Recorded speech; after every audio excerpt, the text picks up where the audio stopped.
Hey now. Hey, flattering.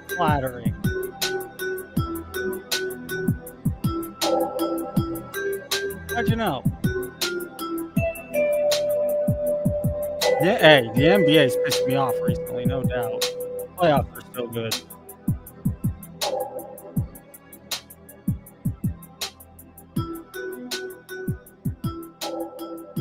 Kind of threw this came together. It didn't come together late. I've been planning for these interviews. I've been planning to talk with these people, but let me just cut some things real quick. Let's get right to it. We're not gonna. It's gonna take. I got the live up 10 minutes ago, so I mean, I couldn't walk today. I'm using crutches. I work all day, so everything's tough for everything. I'm moving a little slower. So I think we're prepared. The ankle, it's my foot. It's the top of the foot that has the swelling. You never know. It's not, the pain's gone. I can't walk on it yet. It's still semi swollen. The color looks good. Thank you for asking, by the way. Big Shot Bob highlights. All right, that's coming. Thank you for the recommendation. Last night's live was fun. And that's how I view it is at least Tuesdays.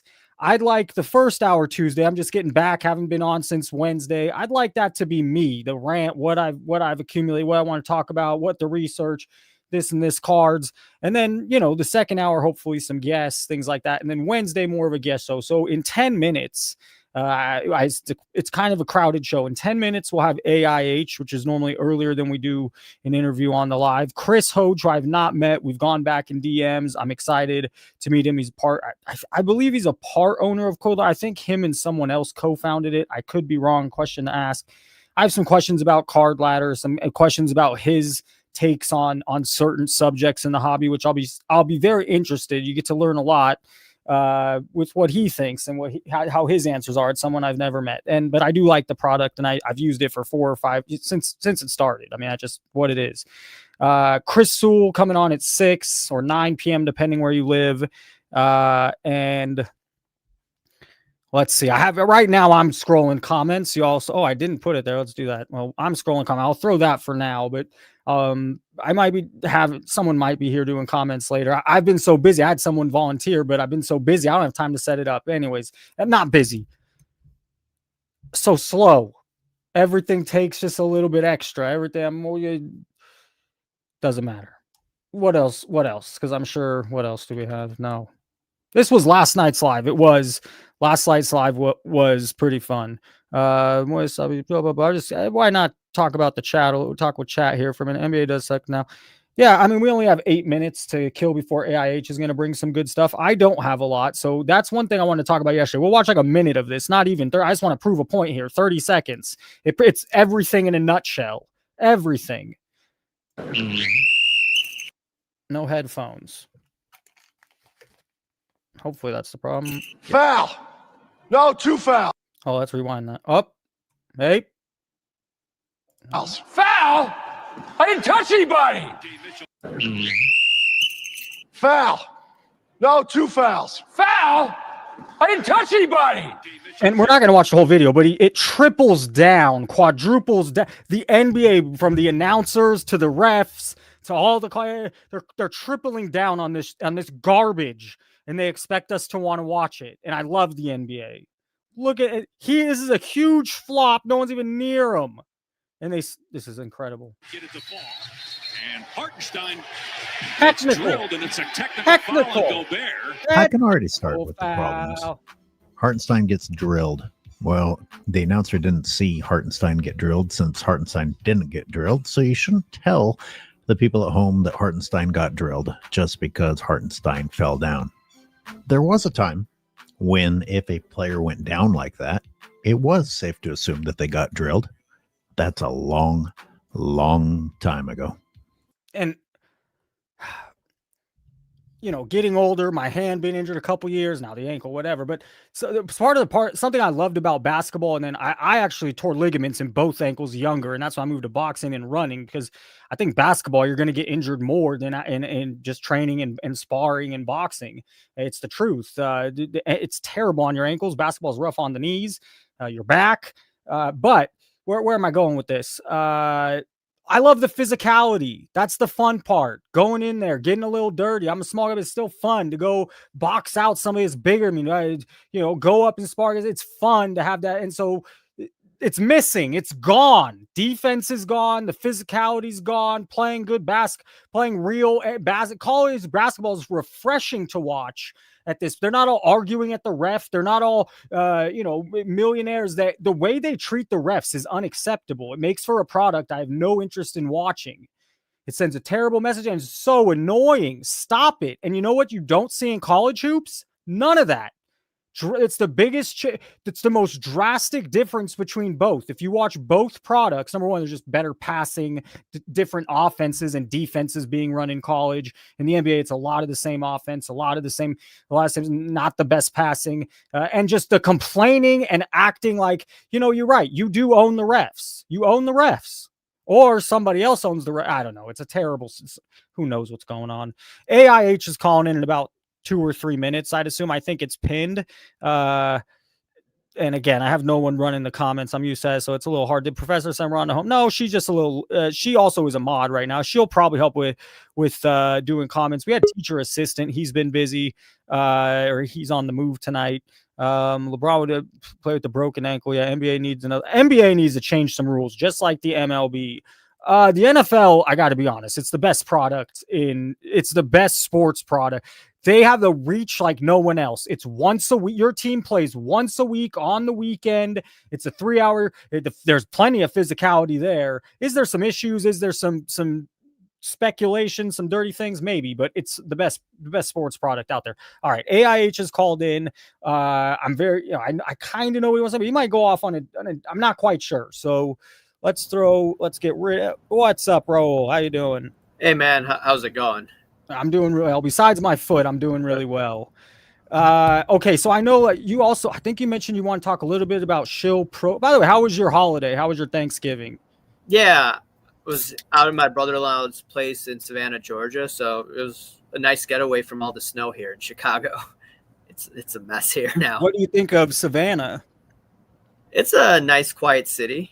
It was much better weather than Chicago, but it's not where I'd live long term. It's a good place to visit. All right. So no, I'm glad to hear. What about you? What about you? My family meets in Northern California, but I got those days off for work. And it's like if I fly there, fly back, it feels. I just relaxed here. My mom's in Vegas, so we did something, but it just low key. So I needed to rest. I needed some relaxation, but all right. You mentioned you kind of want to talk about some of the Probstein Shill stuff, or did you want to take it another way? I mean, we could just look at hobby history. Do you have those screenshots that I sent you? Okay, I could pull them up pretty quick. Yeah, just get that so maybe the audience can see. Yeah. He came with homework. He came prepared. Yes, make sure the professor has the receipts. Hey now. Okay, so I have High Roller Claims Casino Stuck Pricey. Is that the one you want? Remember the Mastro Shill bid? Ooh, hey now. Oh, the list? This list you're looking at? Okay. Yeah. We could start at some hobby history. Can we all see this? No. Hold up. What? Wait. Oh, we're not. I haven't shared the screen. Okay. Yeah. This is good. Yeah, this is everyone's talking about Probstein, and I'm glad everyone is talking about it, even though I was frustrated like no one was talking about it earlier. It's good when people speak up, even if it's at the 11th hour. Now, if people are mad at Probstein, you gotta go way back. This document was probably released 10 years ago, and this was the the Mastro Shill bid list. And a private company was tasked to come up with who are consigners, who are shield bidders, who are the winning bidders, and all of that. And in this, you see some famous names out here. And in the yellow over here, you see Ken Golden, right? Consigner, okay? Shield bidder, Daryl Abramovitz, okay? I may be butchering his last name, but isn't it just strange you have Ken Golden as the consigner and this Daryl dude is like shield bidding all of I think strange is being kind. Yeah, I mean, like, it just seems like one of those coincidences that you talk to us about, you know, with those loaded boxes, right? Don't you talk about those loaded boxes? And doesn't it just seem like a coincidence that all of these athletes and some of these influencers Mike Trout pulls his own auto rookie on camera with his son, my ass. Yeah, exactly. So I'm just looking at this. So we're saying this is from a decade ago. Yeah, this is from a decade ago, but the actual shield bidding took place, from my memory, between 2007 2009. That was way back when, but the actual document release was about 10 years ago. I'm just looking at this and I'm like, wait, you got Ken Golden on this list as the consigner. Okay, I'm going to be careful what I say, as the consigner. And then you have other individuals. I didn't send this to you, but remember the Foreman dudes from SGC? Like, they're investors. One of the brothers is an investor, or was, because they just got bought out. Okay. But anyways, his brother was shield bidding on behalf of his other brother. So it was just messed up. I'll send you that screenshot another time. But is that part of this? Yeah, this is part of this list too. I just sent you one page. Okay. When you had Ken Golden on it. But yeah, there's just a whole bunch of people out there shilling. Yeah, this is a good question by Grail Hunter. Like, who put this list together, I guess, or so they even update. But where was this list from, or what is the background of this list? So remember, the FBI had an investigation for the shield bidding, and they hired a third-party law firm. I think it's Marisol. Maybe I could go to the document. It's at Hall of Shame, that website, Hall of Shame, and then Mastro Shield Bid. I think you could even pull that website up, and What is the site? It's called, you could just Google it, Hall of Shame, and they have this whole document of the shield bid. It's like 103 pages they uploaded to their website, and there was, I think, a CFE was examining this as well. And am I spelling something wrong? Hall of Shame? Yeah, it's it's spelled Hall, HAUL space OF space SHAME, and then type in Mastro Shield Bid List. Shame is SHAME, yeah, Mastro. Yeah, and then you should probably be able to find a PDF document. And this individual from Alvarez and Marcel Global Forensic. What is this? Advanced, back to safety? Yeah, go to advanced. Go to advanced. Go down. Go to the link. So someone who is a shield bidder probably said it. Someone who's a shield bidder probably said it's unsafe. So that's what usually happens. But if you go down, this company, or I think it's a forensic company, Alvarez and Marsal, and you had an individual, it says Andrew J. Moore, CFE. I think that's a certified fraud examiner, if I'm correct about that. So yeah, it's just all of them. And you could type in Foreman, like the guy from SGC. Foreman, SGC, Dave Foreman, right? Sports Card Radio had an article where he was talking about how one of the Foreman brothers was like some trimmer or something like that. It was nuts, or alleged trimmer. And you see his brother. Is that his brother? Steve and Dave. Yeah, or some relative. So that's strange. So like the guy owning SGC at one point was on the shield bid list. Ken Golden's on the shield bid list, and there are other individuals on the Mastro payroll at that time were like shield bidding these cards. It's just ridiculous. So if everyone's up in arms about Probstein, yeah, great. Got to look at some of these other characters too. And the weird part about this is Probstein is just gonna be business as usual with all of that. What's going on? I mean, that's what happened with Golden, right? Yeah, exactly. Look where he's at. Look where he's at. That's crazy. He's like, what's his name? I think there's going to be a third season of his show. Yeah. Oh, yep. I heard about it yesterday. Yeah. And then like yesterday, I don't know if it's Gio was talking about Don Diego. Yeah. Don Diego was alleged to shill bid on her ex-boyfriend's card at Heritage Auctions. By the way, Heritage Auctions terms of services, it didn't seem like she violated any terms of services because of how messed up Heritage Auctions terms of services. It's messed up. I have to send that to you. Like, I don't want to go after, another. But you're saying it's like that was proven that there was some shill bidding going on with her boyfriend? Yeah. What's that dude's name? Opossum Bud. He's a Pokemon guy. I like Opossum Bud. Yeah. He did a video a couple years ago. He's great, by the way. Just great. He's good. Yeah. Him and Rattle are great in the Pokemon space. Oh, I like Opossum Bud so much more, but I do like Rattle. But Opossum Bud's got, I don't know, something about him. I like his stuff. Yeah. Yeah. So Opossum Bud did a video a couple years ago where he was saying that, Don Diego shill bid on Heritage Auctions on her like ex-boyfriend's card or whatever it was. And then Don Diego had a post on Instagram. Everyone was scared of talking about this because like she had a post where like all these incels and all these dudes are coming after me for whatever reason. I'm like, what the hell is this post? And then I found out Opossum Bud's video. And like Jeff Wilson had a post defending Don Diego. It was unreal. So I don't know. I don't know if I have that screenshot. Wow. Well, yeah. This was, that way to bring the receipts. Yeah. So like shill bidder, I think I did a video a couple of years ago. It's like all these shill bidders are hobby all-stars. Like, remember that dude? I think he's our age or maybe a little younger.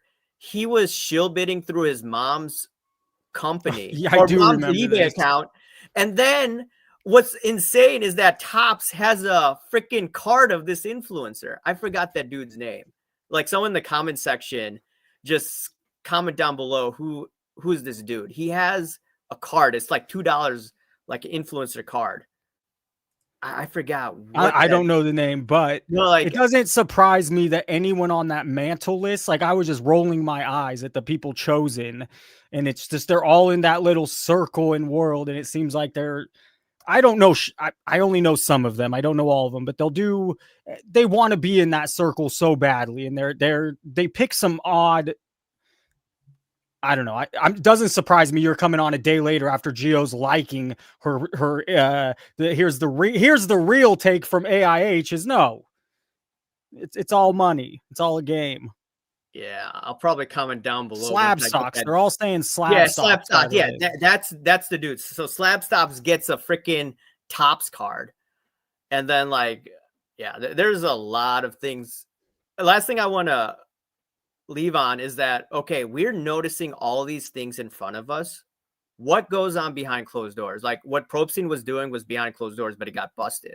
Absolutely. Go ahead. Preach. Yep. Yeah. There's so many things going on behind closed doors. I get crazy text messages from people that are on the inside. Now, I can't corroborate them, but like one day I should just do a video of all the DMs and text messages. Well, I'll add on because now people are starting to catch on that, the auction companies have I don't know at what point, but they're writing rules in for themselves. And then I would also make the argument with the internet. It's just so hard it's so easy to not see what's real and what isn't. Who knows? Yeah, just imagine some of the favors people are getting because, they did some hanky-panky with some high-up executive. Just think of that. Those are the text messages I'm getting. I'm not going to mention those names right now, but, Do you have, before this, I'm asking kind of everyone because I have my own thoughts, but excuse me, I don't know how often you watch, but we do this Griffey watch, and it's not with Griffey, Charles, other cards. Since June, they've all just been spiking bigger and bigger, and every sale's higher and higher. What the hell? I mean, the only time we saw that's COVID, and it seems like Mike from Junk Wax here was on yesterday saying it's inevitable. The Griffey card goes down, all this stuff's going to end up going down. But who knows to say how far? But what's driving it so high up?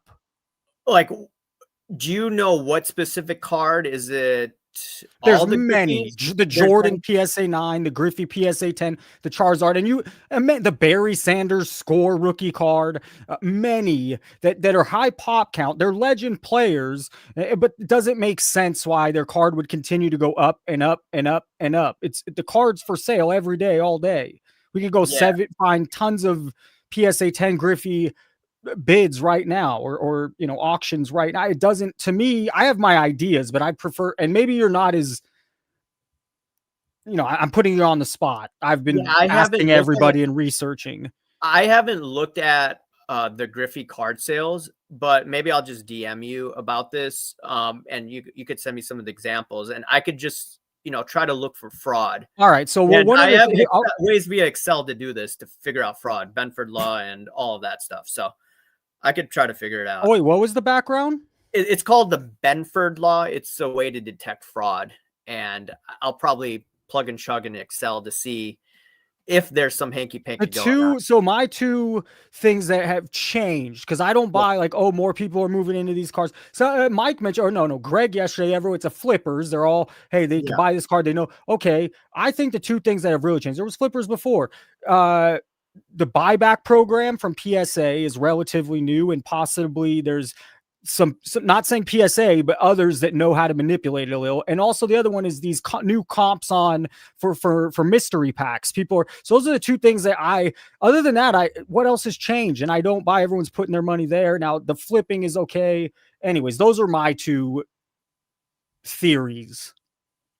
Maybe Mr. Wonderful and Shine have been buying it up. Hey now.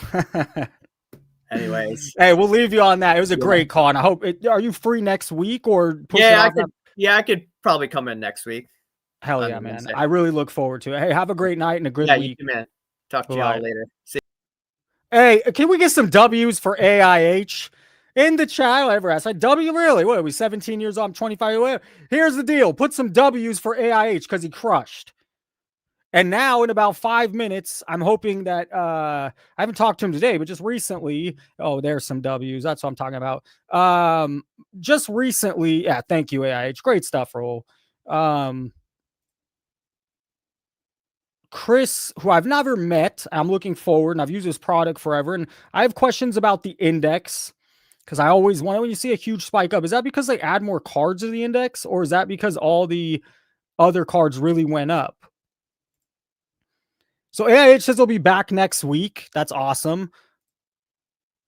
He brought up some great stuff. The receipts are so powerful. I mean, that's just what it is. Evidence. Oh, go figure. Having evidence in 2025, that's not necessary with social media and the internet. But go figure, having some evidence is powerful. Woo! Let's do this. Let's do this while we wait for, I'll just show you right now. I don't know if he's watching. This is what I'm talking about. This huge something. I'm going to show him this huge spike like this. Let's get rid of this for a second. This huge spike like this. Is this because his car? I understand this is when he won the championship, but I also think they threw more cards in the index, and I could be wrong, and that's why. And I always thought, okay, that's a little manipulative because this is new. This is just more cards. Why it didn't jump from a $10,000 thing, to $32,000. Maybe that's fair, maybe. But you see this with other players in Shea, and so I'm curious on that one. The other one is on Cardladder. That's where we've been doing our Griffey watch. They have no sales above 5,000. There's a couple that peaked, but still less than 5,000. Where if we look at eBay, they have a 5,200. They have far bigger ones. Let's put that. There's a $6,000, $6,000, and at 130 point. Also has a $6,000, 5,600. So my question would be, why? I have no idea. I'm not saying anything's wrong or dirty, but my question is Why are those sales not in this database? Or was there something funny that you see? Is there something you don't want to? Why is my question. What else? The Griffey watch, if we look at it, it's depending where we look. In Cardladder, it's all over the place the last couple months, just bang, bang, bang, but still up. Sales as low as $4,000, as high as less than $5,000. But if we look at eBay and 130 point, you're seeing it's all the way up to $6,000. Hello.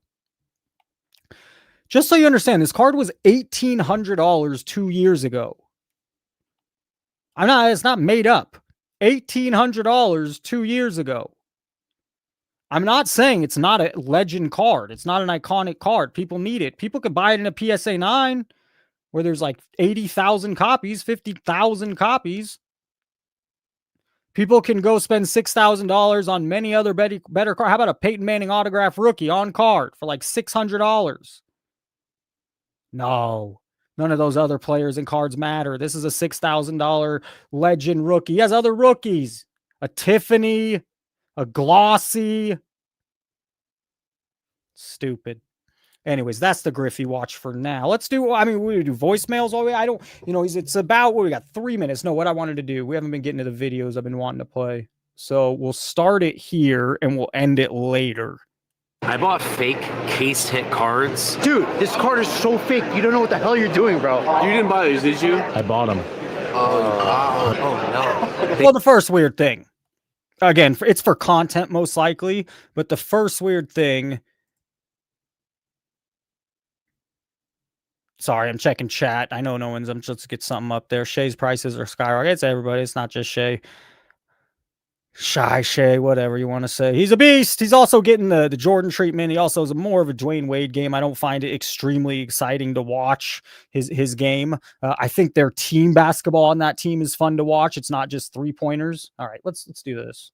They say case hits are the most liquid sports cards in the game. Well, the worst is when people fake these cards with fake Panini stickers and fake mangas. Guys, every single one of these cards is fake. Somebody sold them to me. How about, okay, John, I actually, you've been in a lot of comments and things I've seen recently. You're all, you watch a lot of content. How about these cards? Are these cards being pumped and dumped? Or you think is every card going to be, always going to be worth it? So exciting. Here we go. I told you we'd start it when we get 10 seconds in. Mr. Chris, how you doing from Cardladder? Jason, it's great to be here with you, my friend. How are you? Hey now, I'm doing well. I've used your product basically since it came out, and I definitely have questions. I know you're willing to answer. Where are you based out of? What state? Yeah, so normally I'm based out of Wisconsin, which is a change because Christina and I lived in Dallas for about 3 years prior to that. I was enjoying some of your NBA banter, by the way, too, because the reason why Christina and I moved to Dallas was we are huge Luka fans. So we literally moved to Dallas to watch some of his games up close, and it was fun. But then he got traded to LA, and we were already on our way out of Dallas anyway. So I'm a lifetime Laker fan since it runs in the family, and so. Yeah, getting Luka, I can't stand LeBron. So getting Luka was just, that was the worst trade all time. I mean, just what a terrible trade. Not for you. No, I know. Not for us. Yeah. All right. So I'm going to jump. Let me add to the screen. And I think we have Chris for about a half hour. He's traveling, I think, for family with holidays. Let's see. So my first question, Chris, and I've wondered this for years, is the indexes. So when you see, and I know maybe I shouldn't have pulled up this guy because he's so hot. I should have pulled a different player. No, this is a great example. Okay. All right. So so I think you might have heard what I said. Did this actually triple with the cards in there, or does it get bought? Does that number spike when you add more cards to the index? Yeah, this is a great question. And I did. I listened to the build up to the show to this point. It was fun. I thought AIH was awesome as usual. Great. Here's a W on the screen for AIH. So for the index here. So it's a great question. Are there more cards coming in? And if there are, is that causing a distortion? Is it sort of? Why it spikes? Is that why that number goes high? Exactly. So let me start with just the answer is no. Because we have statistical methods to account for that. but it's a completely reasonable question, because we will from time to time add a few more cards to an index of a player like SGA or any other player. So indexes do expand. They will gain more cards over time. So it's a completely legitimate question. But the statistical method used to make sure that doesn't happen is called a divisor, and it's the same thing that's used in any price weighted stock index as well. The S&P 500 uses it. Lots of different indexes use it. And a divisor just makes sure that when a new item gets entered into an index, that it doesn't cause a distortion in the index's overall value, but that instead... So it is accounted for. It's not because new cards have just been added. Correct. It is accounted for. So what you are looking at there, as you were alluding to, is that Gilgeous-Alexander has just had an incredible price spike, and you were correlating it to some of the accomplishments in his career, which is true, but he's also quite hyped up in the hobby, and there are people who are speculating on him, and there's probably, shill bidding is the topic of the day. There's probably some bad data in there too, as much as we try to remove it. So like when you look at an index, for example, any index that we have, the index is full of a vetted data set. So this is different than just looking at sold and completed on eBay or like anything you'll see in Cardladder sales history. This is a more robust, a more carefully vetted data set. Now, like I alluded to, it's not perfect, but a researcher on our team, and if you're looking at Kobe or SGA, it more than likely was me, has reviewed every sale of every card that comes into that index, historical and going into the future. So we try to make the index data set as clean as possible, but it's never going to be perfect. No, I'm glad that that's not why. Okay, so I'm going to jump ahead to a question. I'll skip one just because we're here right now. Sure. This is how a healthy hobby to me looks. It's more flat and this, maybe a little appreciation, but what the hell in the past, I would say 4 months, 6 months, but really the past 11 months, someone asked, it's not just the Jordan, it's not just the Griffey.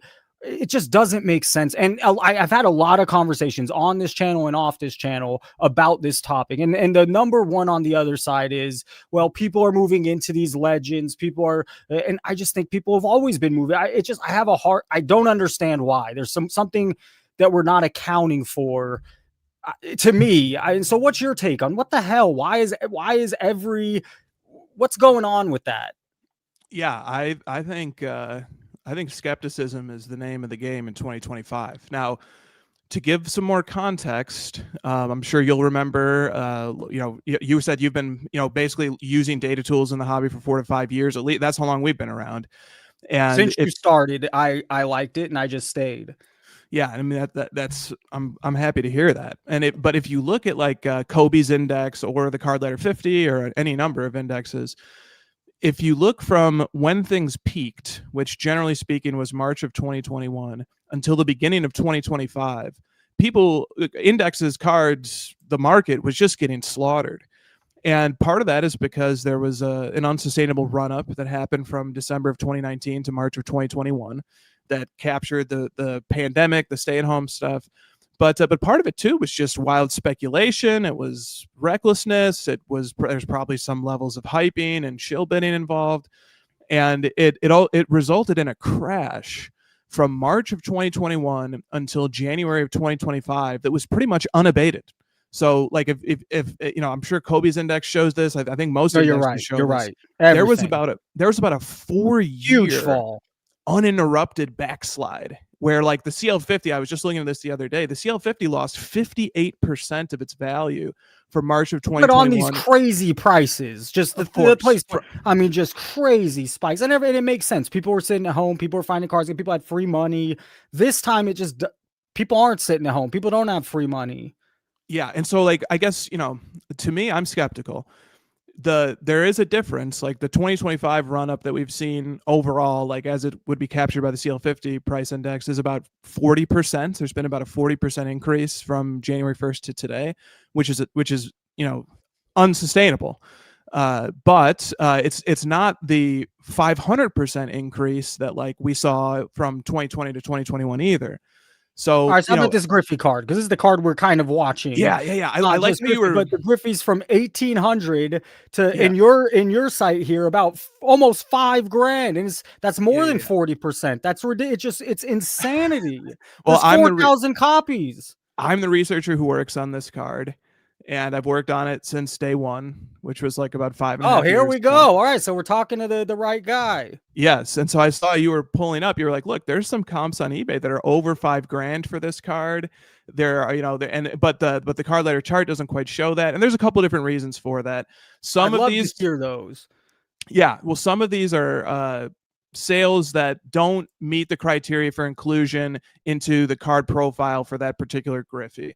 And what that say means. That one more time. I'm so sorry. Yeah. Okay. But say that and then tell us what it means. I'm sorry. Say it one more time. Some of these sales don't meet the criteria for inclusion into the card profile for that Griffey because we are building indexes around cards like that Ken Griffey Jr. So we want to make sure the data is clean and is reliable. And so one thing that I'll look at, for example, like if I'm looking at the Ken Griffey, I saw an auction come in when I was reviewing it. This was maybe a week ago or so. It was around $6,000, but it was won by a zero feedback bidder. And so that's one red flag is that I'll look at. Also, I mean, you're doing some deep. You're looking at stuff like that on every sale. Yeah, I not every just say, here it is. Here's a sale. We'll put it in. You're going deeper. Every night I review all the sales for all the cards that are in my catalog. I have about 30,000 that I look at. And so on any given night, I'm looking at around 1,000, 1,500 sales, give or take. And so I'll be doing that tonight from, 10 p.m. until about 2 or 3 a.m. That's what we do. That's what everybody in the research team does. And so like for that Griffey, there was a zero feedback winner. So that's one big red flag. Number two, it didn't show up in Terapeak, which is eBay's sales tool that generally speaking is a good indicator of paid status. So it didn't show up in Terapeak either. So that's another red flag. And then the third thing that like it's going to make it a rock solid case that we put it into the purgatory file rather than putting it onto the cards profile. So you can still see it in the purgatory file. But the third instance here is that there were other copies available for buy it now for under $5,000. So you start adding up all these different factors. Thank you, bro. That's right. It doesn't make sense. I'm glad you're looking at that. If you could buy it now for $5,000 and there's a 6,000, all the other ones aren't ending at 6,000. I'm glad you're looking at that as a red flag. Where other sites, I have not looked at Mark. One of my friends that has Mark Movers that pays for. He says it's there. It's on 130 point. And so you're saying you're vetting some of these sales. 100%. Yeah, and that's why it's not there. We've had sales for around 80,000 cards. Oh, sorry, Rhonda. So but we don't vet sales for all, and we also have the separate sales history feature too, which that's more of just a data dump. Now, if we get direct confirmation that an item went unpaid, we even remove it from sales history. So if we know for sure that something got unpaid, it comes out of sales history. So we follow that procedure as well. But sales history is more of a data dump. When you look at the profile for a specific card in the ladder, somebody has looked at every sale that you're seeing on that screen, and somebody said it's likelier than not that this sale was paid and that it was an arm's length transaction. Now that's just our judgment call. We can make mistakes. I know for a fact we've let things in that we shouldn't have, and we've kept things out that we should have let in. So sometimes we make mistakes. That's why you have the sales history. You can check it for yourself. You can see the fuller data set if you'd like to use that feature too. But we're constructing our indexes based on this, so we really want to have a clean data set going in. I'm glad to hear that.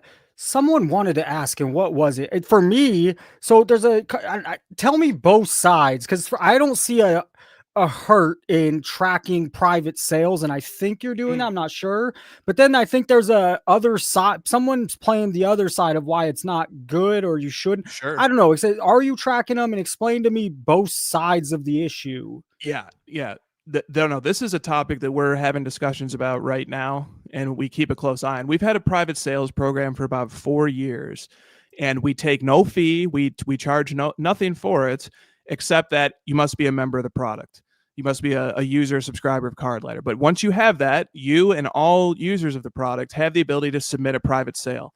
Now, to get a private sale submitted, to get it approved and vetted, it's rigorous. You have to show a lot of information. I'll get to that in a second. But the private sale program, they have to reach out to you to record it, or no? They have to reach out to us, and then they have to provide a lot of information too. But so it only gets recorded if they want it to be public, really. Correct. We do not solicit, and we don't even encourage. So when people are like, well, should I report my private sale or not? The answer is no. only report it if you're willing to go through the transparency that's required. You're going to be named. You're going to be publicly viewable. Every private sale, the reporting party is named. But let me back up just for a second. So the concept of the private sale was because when we first started Cardladder, we had a small user base of collectors, and they would say, there's these rumors at every card show. There's rumors. Oh, a card privately changed hands for some exorbitant amount of money, and maybe a dealer or a flipper is trying to convince me that the card sold for this much, and they're saying that they heard a rumor of a private sale. But I don't know if I can trust that. It seems suspicious. But people seem to be acting on this information. So there was a demand and a request for us to build out the ability for people to actually verify their private sales. So if somebody claims that they have a private sale, they can provide us with the information that we require, which is proof of transfer of funds, some sort of documentation on both levels, a documentation, whether it's through a contract or through correspondence that shows the agreed upon price, and then also a proof that the funds were transferred, whether that's a screenshot of a bank wire or a screenshot of a PayPal transfer. We need those levels of proof, and then whoever's reporting it must be named. They will be named in the notes of the private sale. We will tell exactly what materials they showed us so that we could verify it. And then they must have an active social media that we can link out to so that if anybody has follow-up questions, they know exactly who reported this. They know exactly what materials they showed, and they can ask follow-ups. They can go to that person and say, hey, I saw you submitting this private sale to Cardladder. I still have questions about it. Could you explain to me, what was the context in which the sale took place? What were you thinking if you paid this much or if you sold it for this much? So we included those transparency requirements. And for the first few years of the private sales program, it was just as intended. It was just collectors, hey, we sold this, I sold this Randy Moss, platinum medallion on Instagram for a few $100. And here's the PayPal transaction, and here's the invoice that I issued them, and here's my name, and here's the link to my collector account. We provide that information, and that's how it worked. But, as the product got bigger, as the importance of comps continued to get bigger, we started getting bigger and bigger submissions of private sales. And so that's caused us now to take a more critical eye and a more critical look at it. And we are reviewing it internally right now to say the public has expressed a lot of skepticism of some of the bigger private Is the skepticism from people can do fake tell you a private sale that's fake? Is that where the other I'm trying to gather? Yes. I don't see anything wrong in recording a private sale, but that's the issue? Yes. Now there's definitely a concern of that. For one, is that, hey, look, like somebody can fabricate documents, they can lie, they can make a mockery of the system. And in Cardladder, it's never been our intention to be a platform that is, publishing primary results. We seek to capture the market. That's our goal, is to reflect things that are happening elsewhere. And so, we have a policy of fairness. If somebody comes in and they meet the requirements for a private sale, if they're willing to put their name on it, if they're willing to have an active social media account, if they're willing to be responsive to people who reach out to them, if they're willing to show us all the materials to verify the sale that we require to see, then as a policy of fairness, we'll bring it in. But people have rightfully expressed concerns. People have rightfully expressed criticism about this, about, hey, look, like people can send money and then they can undo it, or, people could fabricate documents. Now, the one reply to that, which should be taken seriously, is that if anybody is manufacturing documents, fabricating documents, and using them to publish a result in a database like ours or in any other publication, that I don't want to provide a legal analysis, but that certainly sounds a lot like wire fraud.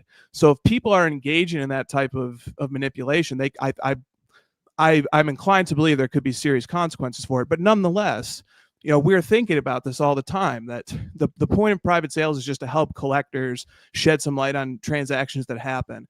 If it's becoming something else, if people are if people are naturally skeptical of these results, if it just doesn't seem like it's appropriate, then maybe we'll stop doing that.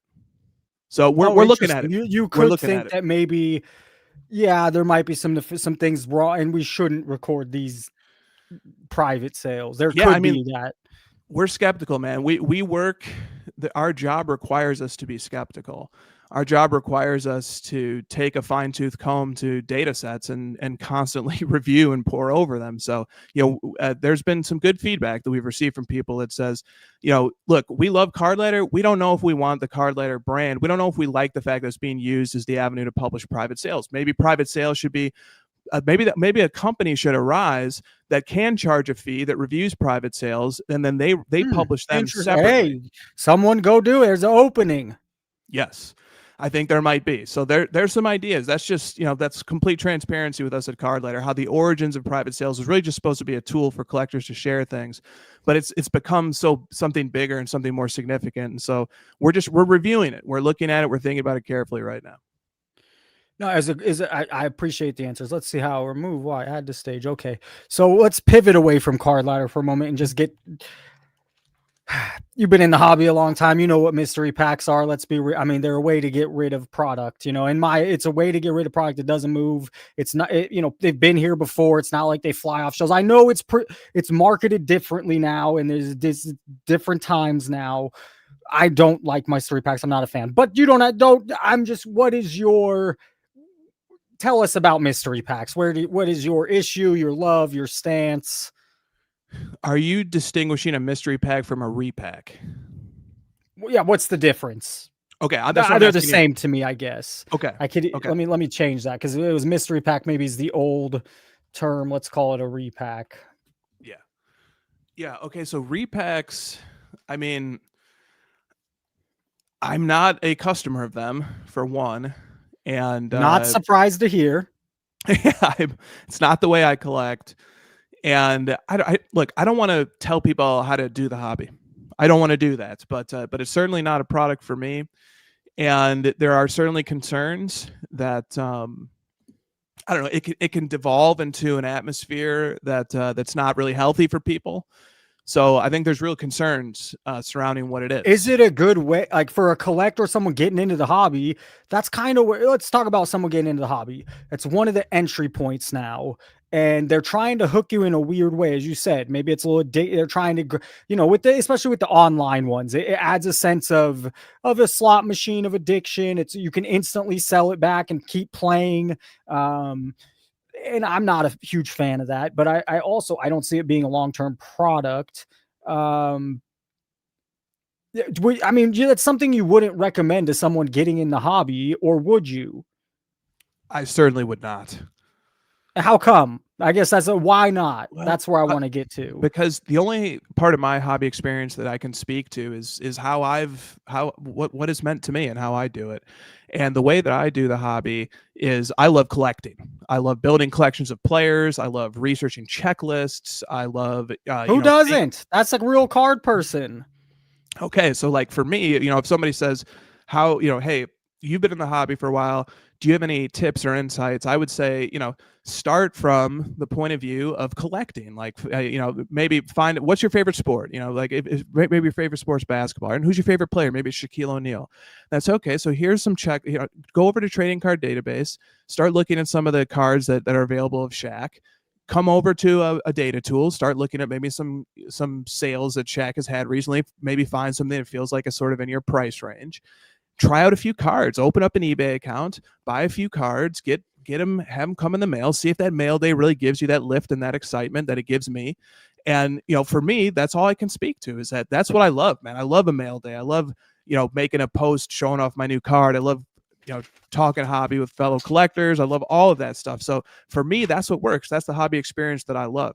So I would recommend that's all I could recommend is that this is what works for me. This is what keeps me in the hobby. This is what makes the hobby something additive, something that makes my day-to-day life better. So that's all I could really say about that. All right. Well, you're being too nice. I'll give you 3 reasons. 1, you don't get the card you want. Like as you mentioned, go find the card you want. And instead of playing the game, go buy that card. Number 2, as you mentioned, and I'm not going to put words in your mouth, you mentioned be speculative of everything. I'm very, anyone can create a repack. And so I'm, already that's huge speculation. And lastly, it's not a very good return on investment or your money. So those would be why I'm a little more frustrated with the repack push right now. What, anything you see in that you're researching cards, which is one of my passions, by the way. I absolutely love it. I've worked on a site myself, way different. It's not, I've been doing this. I don't have time, but, it tracks pop counts and price of older, but gives a score to hobby score. And I just love it. And so anything you see worth note or that's, caught your attention through your research that you do daily, I would feel. I'd love to check out that site. Sounds like you and I have a lot in common on what we like to research. Yeah, I mean, look, this is a little bit of a subtle point, so I'm going to try and thread a needle here. It actually, you said something earlier that resonated with me because it's something that I've been thinking about a lot, especially lately, especially as comps have been really require a lot of skepticism these days. So something that you were pointing out was you were showing the Griffey, and then you were saying there are alternatives. There is a Peyton Manning rookie autograph alternative that's $600. That's a great example. That's kind of where I'm seeing and understanding and approaching the hobby, especially as a collector, is I'm looking for the alternatives, not only to help me understand and vet comps to see if a card is properly priced or if my money could be spent more effectively and can bring me more happiness and satisfaction as a collector elsewhere, but also just using alternatives to find opportunity, to find a great card that compared to some of what some of this other stuff is selling for is just an absolute bargain. That's collecting with value. And so that leads me to the point, well, how do you identify the alternatives? How do you know what's out there? And so the approach that I take, which I've taken to a number of my PC players, especially this year and in recent years, and it's an approach I've been developing, I build out full player checklists. So, like, for example, when I recently I've been working on collecting Michael Jordan, and what I did was, like, I've been collecting Ultra Modern for a long time. Oh, you're the one spending all that money on those inserts. Sorry, go ahead. I'm not. That's the point, is that I can't afford these inserts. But I say to myself, well, what are some other cards that might be interesting? Where might there be opportunity in collecting Michael Jordan that could be fun as a collector, that could be cheap, that could be more inexpensive? And I found a lane. I literally, this year as a collector, I found a lane of collecting Michael Jordan cards, which was focusing on his early one-of-ones, his 90s from the one-of-ones. You never hear people talk about Michael Jordan's one-of-ones. You'll hear about Jambalaya. You'll hear about Ultra Stars Gold. Wait, so is it because of pop count, or he has true one-of-ones from the 90s? True one-of-ones. Out of what product? So Michael Jordan has 7 one-of-ones in the 1997-98 basketball season, which is the first season for basketball to ever have serial number one-of-one cards. He has 4 from Flair Showcase. He has 1 from Upper Deck, and he has 2 from Ultra. Those are very difficult. Who knew? You get to the second, exactly. You get to the second year, 1998-99. He has 65 one-of-ones. He's got most of them come from 1998-99 Upper Deck and a few other products. Then you get to 1999-2000. All of a sudden, he has over 250 one-of-ones. I've mapped out. I made a checklist. It took me years to finish it, but I made a checklist that maps out every Michael Jordan one-of-one through his NBA license era. His NBA license era ends in 2009-10. So I made a checklist of every one-of-one of Michael Jordan that exists. Now I know what they all are. So now when I'm searching, when I'm just browsing eBay in the middle of the night, when I'm looking at Facebook Marketplace stuff, I know what to look for. If one of those cards comes across my radar, I'm like, oh, that's one of Michael Jordan's one-of-ones. I know where that lives on my checklist. If I can get this for a reasonable price. And what's amazing is that you never hear about these one-of-ones. They're not coveted by 90s collectors. They're just not part of what the market demands for Michael Jordan cards. So I found this lane for myself of collecting Michael Jordan one-of-one cards. Like that's an example of finding alternatives and saying, if these one-of-ones are just a tiny fraction of what the most coveted inserts and other cards are going for Michael Jordan, there could be a great collecting opportunity here. And it helps me collect, have value. And I love one-of-ones. I've always been a big one-of-one collector. So to pair my favorite player with my favorite type of card, I mean, I've just been in heaven collecting this year. That's just an example. Using alternatives, finding where opportunity cost exists, finding where opportunities exist, just like the Peyton Manning auto example that you gave relative to the Griffey. I get, just from our DMs, I feel like you are familiar with my channel. Would you say yes? Yes. Okay, so would you consider me a critical person? Critical thinker. How about that? Oh, okay. All right. And I could be critical. So I thought that was gold, what you just said. It's not taught, things like that. That's a good tip. It doesn't have to be with one-of-one Jordans. It could be with Frank Thomas. It could be with anybody. I mean, if you want to start getting into vintage, which more people are going to do, start building that Joe DiMaggio list. It's a very good. I know I only have you're going about 5 more minutes. Is that right? Yeah. Okay, well, you mentioned, I'm going to do a shameless plug because I put hundreds of hours onto this. So I have the guy here himself. So here is my site. It's called The Hobby. I haven't worked on it since summer. But basically, it has all the players, it has all his rookie cards, because that's what interests me. I want that checklist I want is of their rookie cards. And so you could click on it and it'll give you, this is from summer. I don't have it scraping the internet. I don't have it picking up recent prices. And obviously prices have gone crazy since then. I give it this little tail of the tape, and maybe we'll give you some ideas here, but I thought this was it's visual, and I have badges and career, achievements, a little write-up about the card. I didn't finish this, but the price history, it's kind of nice to see the price history, what it every year instead of the chart. Let's just see what it's done yearly. And then I actually have view on PSA Pop Report, view on eBay, and what do you know, view on Cardladder. And it does take you over there. So anyways, that's the side. I thought you were making a competing product for a second there. No, I'm just kidding. That's amazing. I love this. That's amazing that you link out to that. There's some cool collaboration opportunities here. This is really neat. This is really neat. I've jotted this down, and I just in my final minutes here, I hope it's okay if you don't mind if I do this, that you were sort of pointing out.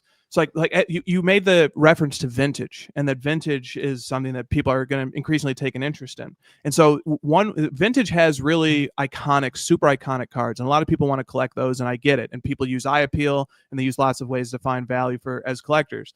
But a different way is the oddballs. The oddball cards, which is a goofy name, and people don't love it, or some people have embraced it. But vintage has oddball cards that are that are incredibly interesting to me, partially because a lot of them are short prints, partially because a lot of them just haven't had the run up in price because they're not as iconic, they're not as in demand. And there's a content creator, John Mangini, who talks about oddball cards. He's a great resource to start. He hates that term, by the way. I know he hates it, and he hates it, and he loves it. Okay, that's what I've learned, because you come to embrace it. It starts off as a derogatory term, but you just turn it around and you make it a term that's positive for yourself. Dan's Vintage Baseball PC is another guy who he has some oddball cards. He also does what you might call an oddball players, where he will dive deep into iconic players who have cards in iconic sets, but the player might not be somebody that you're super familiar with, and you can learn a lot through that. And then finally, you said you really like the rookie card stuff, and I'm gonna go check out the hobby score. I'm gonna check out the hobby score after this. I think you and Victor, the rookie card specialist, could hit it off there, because I think you guys have a lot in common there, just in terms of specializing rookie cards and sort of building resources, helping guiding collectors, stuff like that. So they're just to give a few shout out to some creators who are talking about some of the same stuff that you and I just talked about right here.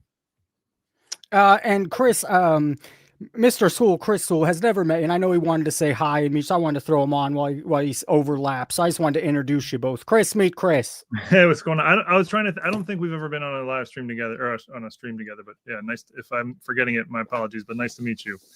Nice to meet you too. Congrats on the launch of CIA. Congrats on a very successful channel. I'm about to hop off, and I'll be listening to you guys. Great to meet you, Chris, and thanks for having me on, Jason. It was great. I hope we could talk more. It was a really informative and great conversation. Sounds Have good, a great man. night, Chris. Yeah. Hey, now that was great. That was very good. I really enjoyed that. Mr. Sewall, how you doing? I'm great. How are you, man? I am excited that we get to hang out for the next hour, man. It's great. Dude, I'm not going to let you start with, before we go back to that. You made that website? I sort of just caught the end of that. You built that? Bro, hundreds of hours. I'm not kidding. My channel, here's the backstory. Yeah. Last year about this time, I've been putting out content for over 2 years, and it just wasn't doing what and I love cards. I want to contribute. How can I contribute in a good way? Okay, let's build a site that I would love. And so that's where and then when the channel started picking up, I took it back. I visited Utah for a week in summer, and the entire week I just coded. And yeah, this. So I have to put more work. It doesn't do it by itself, but these are the players I have, and yeah, it's a passion project. No kidding, man. Have you shared that before? I was a little early on when I had 40 people in a live, and I was a little not embarrassed, but maybe it meant a lot to me. I put so much work. It's hard to share what you do, and so. I wasn't now I'm looking at it again. I'm like, yeah, it is cool. And then the man himself said it was cool. Awesome, man. Oh, hey now. All right. I mean, I don't know if links you it right works. to the pop report. So, Yeah, oh, there it is, right there, 1987 tops. You got to type in Rice, and you're at the PSA pop report. So, Like, yeah. Anyways, what was the big picture goal with it? Just it did. for yourself? I wanted a place, and this is something on Cardladder. The other ones, I love the rookie cards. I want to see all the rookie cards right there on one page. I want to know what the rookie cards are, and I did the crazy autograph number. These are mainly the base stuff. But I wanted all the rookie cards on one page so I could actually say, okay, this one has 371, this one has 61. You know, you could get, and then you could compare players that way. And so that was the initial thought. And then as I was doing, it's like, okay, well, maybe the bread and butter is the hobby score. You have this cool visual chart, you give them a hobby score, and that's a little added extra. But the initial thought was I wanted the rookies in one spot. And it was going to be just for you, or is for like anyone to? No, I think eventually, I put a lot of, I bought the domain. It's the hobbyscore.com. It's live. Yeah. So I think eventually, I didn't know what it would turn into, and I thought it was a good idea, I guess. So then I ran with it. What's the formula for the hobby score? Oh, let's do that. Awesome. So every player, their playing career obviously is the same for every card. It's not going to change. The card significance in the hobbies where I have how do you get a score in playing career? Just like how good your career is? These numbers are all subjective. They're all mine. Yeah. Okay, so like LeBron's a 98 out of 100. Yes. Okay. The rarity factor is a formula based off the, a card with 294 is a pretty rare card, but I guess not rare enough. I have to be, there's some cards that have 5. Player marketability is another one, because it's not talked about enough. Depending where the player played, bigger markets, basketball is legendary in Boston. Boston is a big Northeast city. So when you come out of Boston, you're more collectible than when you come out of San Antonio. And now Wemby's breaking the curve, but it does in the long run, the Yankees sell better. The LA markets sell better than Portland. Right. Tim Duncan. And so those are give me some critique on those 4. What would you add? What would you get rid of? Well, I mean, I love the idea. A hobby score based on, I guess, these criteria. Overall hobby score. So what's overall hobby score mean? So that's these 4 numbers averaged out. Yeah. Marketability. I mean, you're taking LeBron as like a 98. That's about as good as you can be for a final for a career. And I don't even like LeBron, but I can't be biased. I don't want to be biased. And you're knocking him 3 points down for marketability because he played a lot in Cleveland, or because he's not popular in certain. Like 95 is pretty high. I guess you have to be. I mean, is he as marketable as a Griffey? Is he as marketable as a? There's some guys that are just. I mean, LeBron's pretty high too, but LeBron has a lot of haters also. Yeah. Okay. 95 is pretty strong though. That's still pretty high. Rarity factor on the card, and then card significant in the hobby. These are all subjective. I mean, these are all the rarity is really. I have a chart. If it's this much, it gets this score. The card significance is how I can kind of, if some cards don't make sense, because I want the cards to be based from other cards and this and this. So that's where I have some wiggle room, is the card significance in the hobby. And I almost feel like those need to be switched with this card. This might be wrong. That was my thought. I think 80, I don't know what the scale looks like, but 82 feels too high for that, but. So I haven't finished. I'm nitpicking because it's going to be fun to nitpick these. No, okay. So you pick a baseball, basketball, or football? This is great. Let's do like Frank Thomas. Hey, I'm going to take a moment. I have a bad ankle. I can't walk. Oh no! You celebrate the wins. I just got to talk to the dude that created Cardladder, and here's Chris, who I've been watching for 5 years. Dude, you're a friend at this point, and I get to look at a site I created with you, and you're interested in it. I mean, it's like, oh, what a day! I want in. I want to invest in it. Holy shit! What is happening right now? Give me baseball, basketball, football. I want to do the Frank Thomas tops, because the junk wax card right here. Yeah.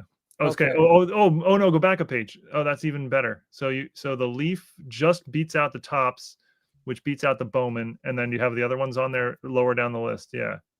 Okay. What do you think about that ranking? Initial, at least the order seems right initially, I would say. The order is perfect.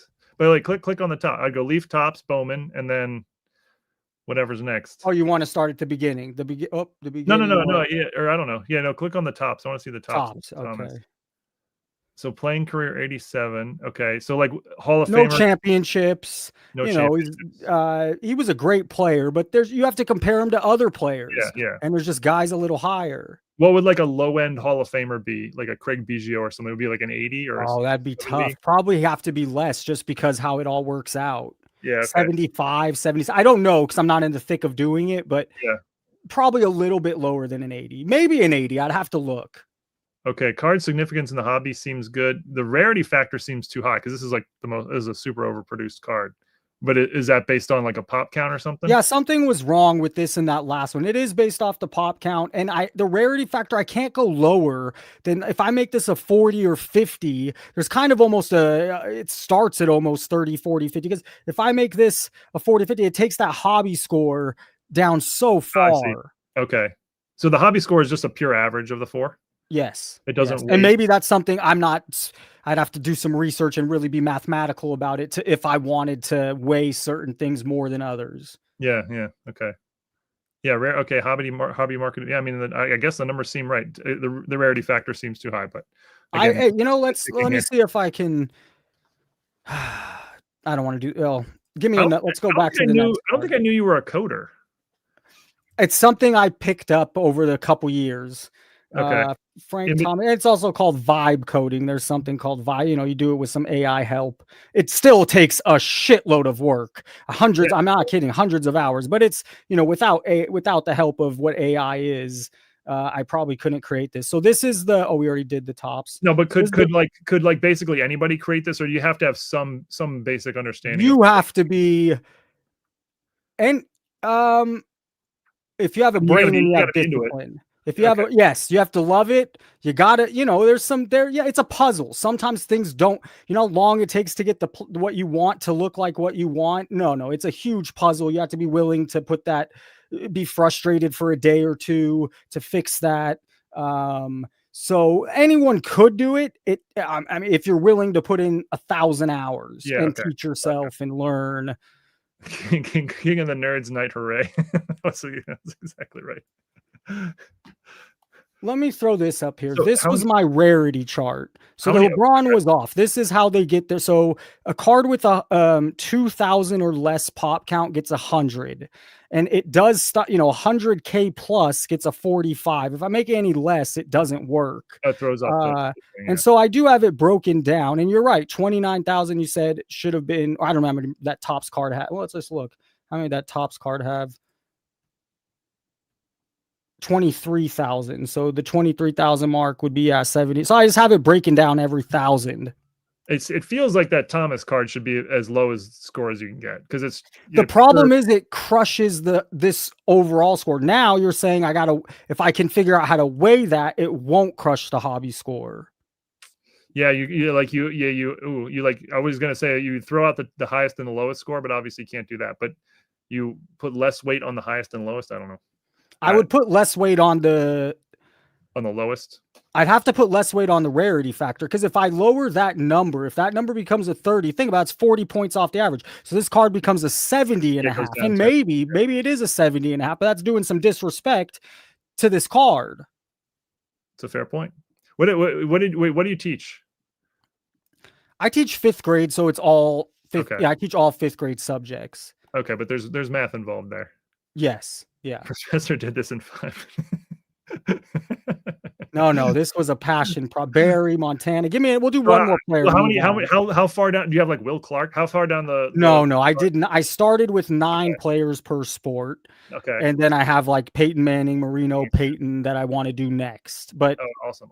I haven't got to work on this since summer. Yeah, do somebody do Tom Brady. I'm sure you don't have all the Tom Brady rookies on there. What do I have? I have 12. Oh, so this is ranked. Yeah. Go through. So SP comes in first. Yes, pop count 640. The price. The Bowman Chrome. Yeah. Then the EX. Where's the contenders, or is that not on here? I did not put contenders. Okay. Yeah, but then the Leaf, then the Bowman, then the Pacific. And the Leaf. Just to be, I mean, it's not a great respected brand. It's 172 of them. You know. It's total serial numbered out of 1,000. Yeah. Okay. And then the weaker ones would be Victory. Yeah. The him and another player. Yeah. And I put my work. You go back to the NFL. If you click it, you could click his photo and it'll go right back to his page. I tried to make it user friendly. I don't have Pokemon, but I think Pokemon's such a craze. It would be smart to put Pokemon. It's just blank right now. And then last thing I'll just do, I created some, let's see, the Forgotten Collection. How about this one? It's fun. Oh, cool. So you have Yasiel Peak FOMO, and I give a little story. Wander Franco, Mac Jones. How far back do you go here? Do you have Sam Horn?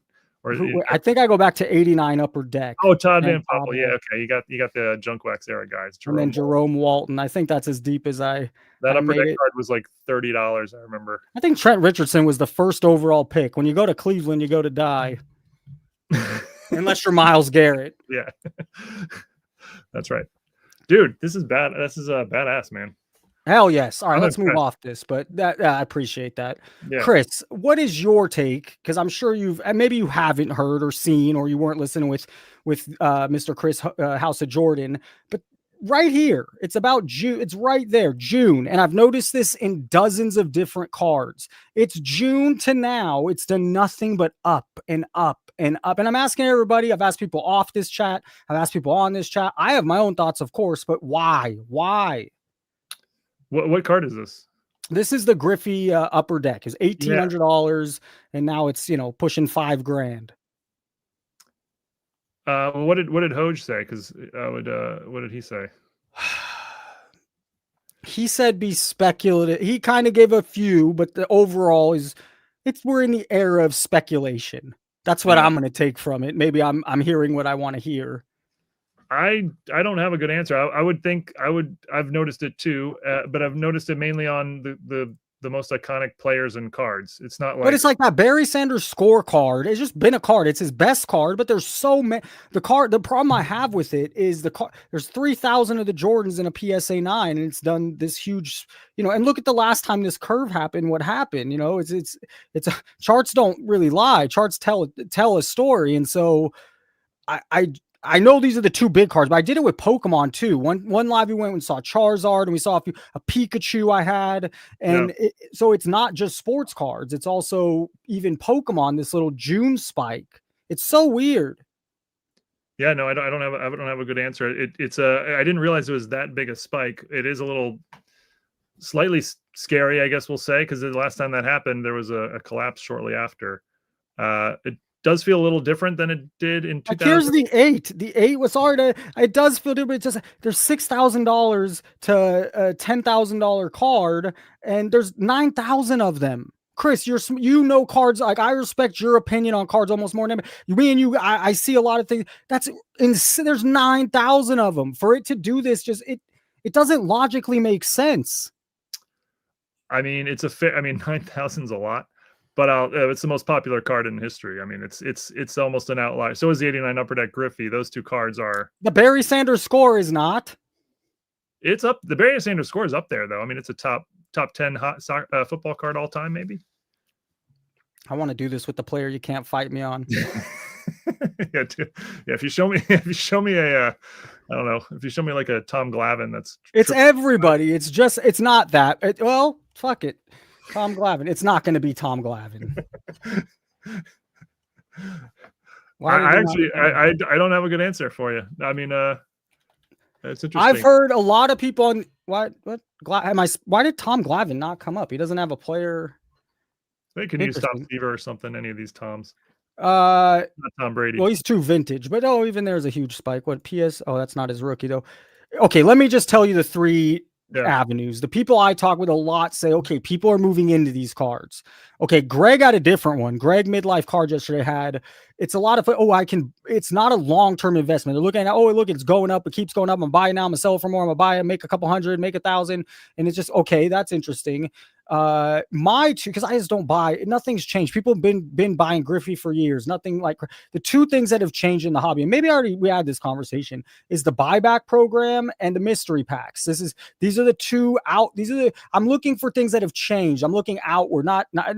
And so those are the two to me that just seem, I'm not blaming anyone. I'm saying someone could be manipulating those things, but it's a weird spike. It's just a weird spike.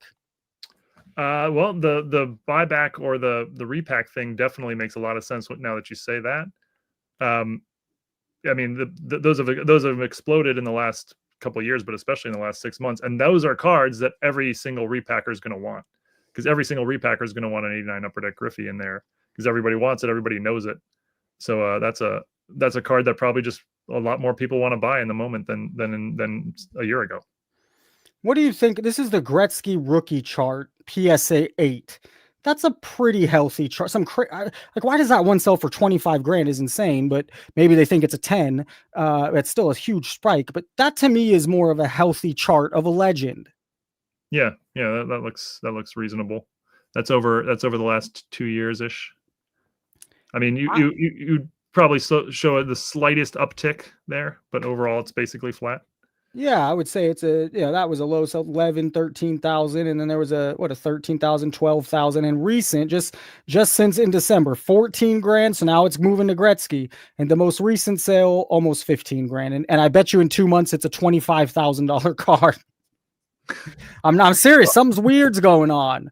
I mean, it also, the other thing I understand is like people pay attention to comps. If the Griffey card just sold for 4,500 or 3,500, why would you then spend 4 grand or 5 grand on it? There's many of them. Well, there's a billion of them. Again, I think it's probably I think repackers probably have a lot to do with this. Those are cards. These are cards that repackers want more than any other cards. Every repacker is going to want a Griffey rookie, 89 Upper Deck. I've also heard some weird, I think that I'm not saying it's PSA, but I've heard some weird. I think the PSA buyback's so new, and I feel like people can manipulate it a little. In what creating way? New comps, so they give you a better offer because they're looking at recent comps, so they'll give you an offer based on recent comps. So if you could create a comp with a buddy, all of a sudden they're going to buy that card from you for more right away. Well, who's collaborating with who in that scenario? You're saying the PSA vault is being no. Let's say Joe Yeah. has a card and he sells it to his buddy Tim for $2,000 more. Well, now PSA is going to offer the comp on this new shill or higher price. And so that comp now is now it looks like, okay, he bought the card for that much. Now there's another sale in the system for that much. And now all of a sudden we have a new barrier of comps. Yeah. I mean, that's probably happening on some level. I certainly wouldn't be surprised. I've experienced those sort of things before as a buyer. By the way, give me a recent story on a pickup you've had recently, or like not personal, but I know you buy collections. Give us a recent story on something interesting. Sorry, well, I can give you a recent story on exactly what we're talking about. There's a rare-ish Babe Ruth card from the 30s. That's very oddball, like not a high demand card. And there were like, I'm trying to remember the exact details, but there were something like 20 comps over the last 10 years. And they were all in the $1,000-ish range. And then there was one comp at the very end, like the most recent, that was $1,800. So they were all $800 to $1,000, and then one comp at $1,800.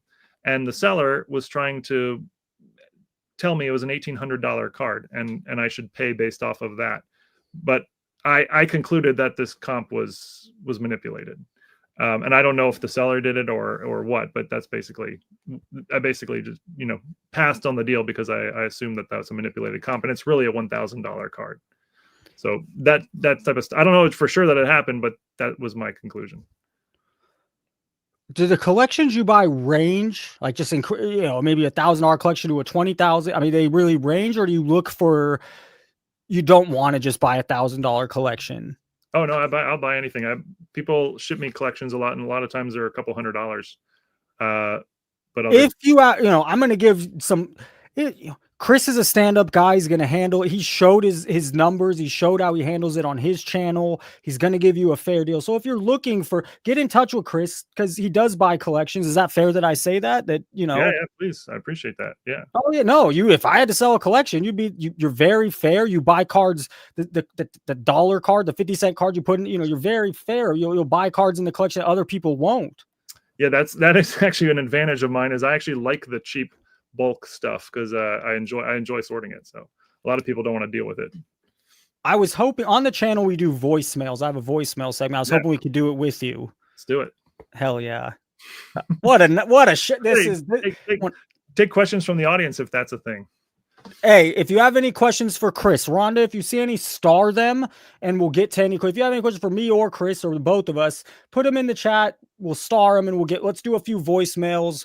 I have no idea what's about to happen right now. I haven't. Okay, here we go. 56 seconds.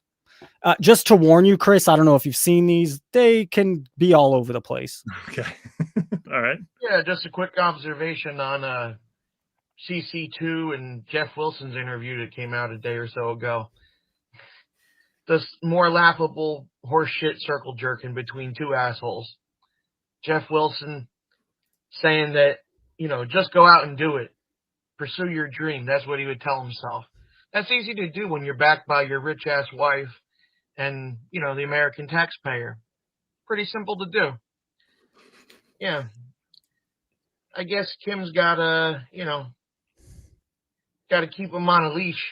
Probably does keep him on a leash. Ugh, who wants to think about that shit? Anyway, I think CC2, Pee-wee's son, he needs to stop. His interviewing skills are terrible. That's all I got to say about that. Peace. Suck it, Gio. Suck it, Gio. Dang, Frankie started something. He started something. Quick comment about Gio. So Gio was like your big star. Who's your big star? He would call. He would just he'd be in the chat. Yeah. And then he'd call in, and it was fun. I saw, and then he left. He's not doing it anymore, and he goes and starts competitive. Hey! Oh, I didn't even say anything. I mentioned it to Gio. Cool. I thought you guys were cool. Now I'm going to mention it. Hold on. Now I'm going to talk about it. Thank you, Chris. Oh my God. You just opened a can of worms. Gio comes on. He says it's his last show ever. Now he doesn't do it every Wednesday, but then he goes on directly competing at 5:00 on Wednesday. So did he really leave the show? Now he called in yesterday, and I know it's not like that after talking with him, but yes, it's like, dude, why make it at 4:00 and lead into the show? Why directly compete?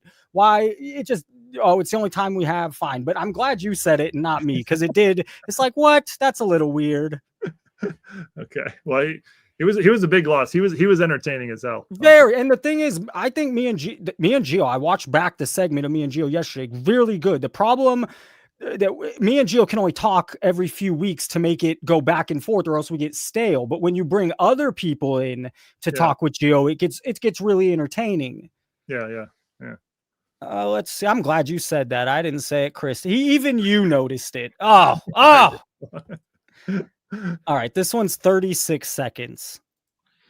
Hey, that interview you did with Phil Rietardo from the reject from The Sopranos, that guy has no shame.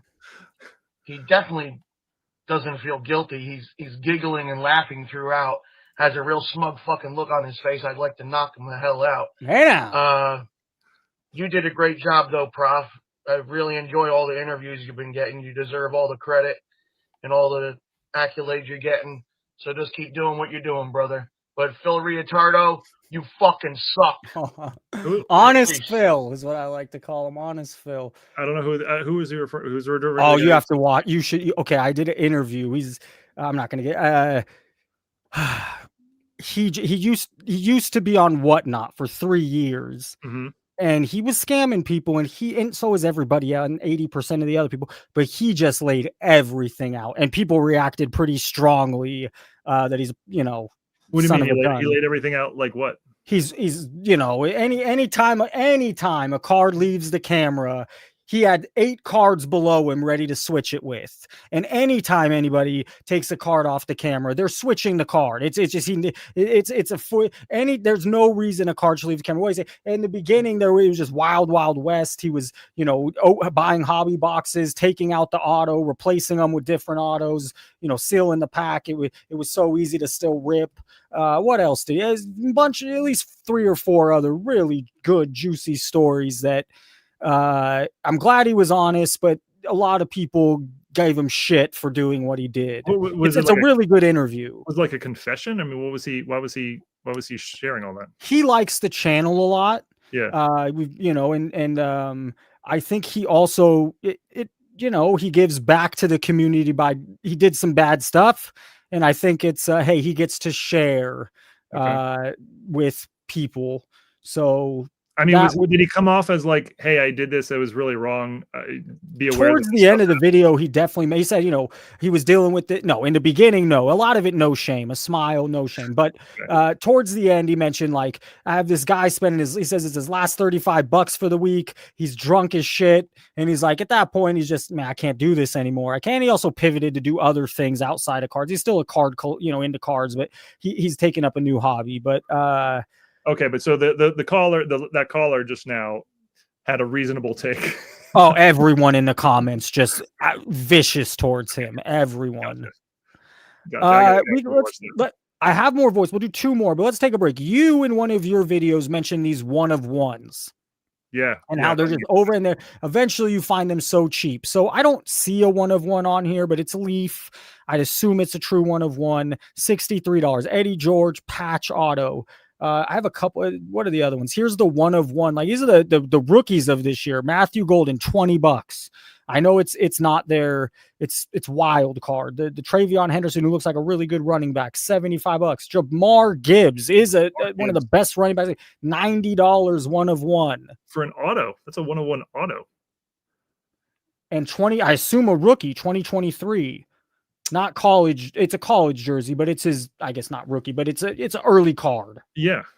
I mean, Leaf is absurd. And wild card, which I had thought was owned by Leaf, but it's actually not. It's a separate company. They're worse, because I know I did a thing on wild card, and they're printing Caleb Williams. They're 1-of-1s or 5-of-5s, but they have 10,000 versions. Right. He almost has like 20,000 cards that all have a little serial number, but there's 20,000 of them. No, they're completely out of control. I mean, then here's Legends. Oh, go ahead. Sorry. I thought Panini and Topps were out of control. Leaf and Wildcard have lapped them. It's their business model. It's how they. I think it's what they think they can do to compete. But I mean, it's so watered down. Look at it. These are like Hall of Famers. Yeah. Bettis, 1-of-1 auto, $70. Even a cool looking card. I'm not even gonna lie. I mean, a dinosaur. Cool. All right.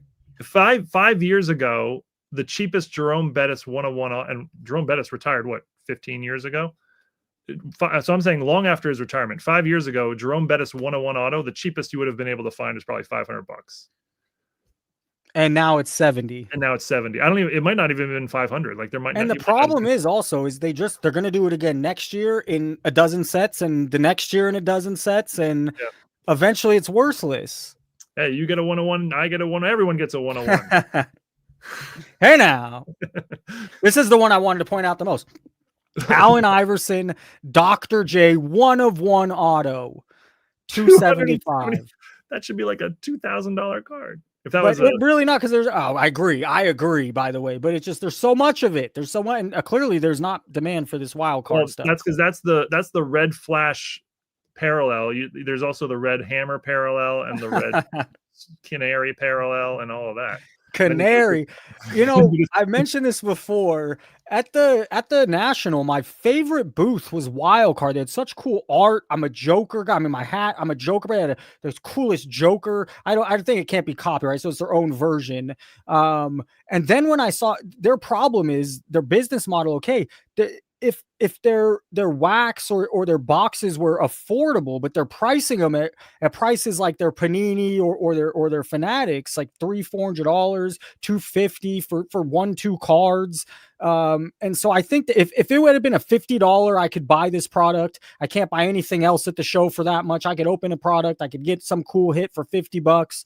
The problem is it's just outrageously expensive, and there's no reason. I think they're out of touch with that.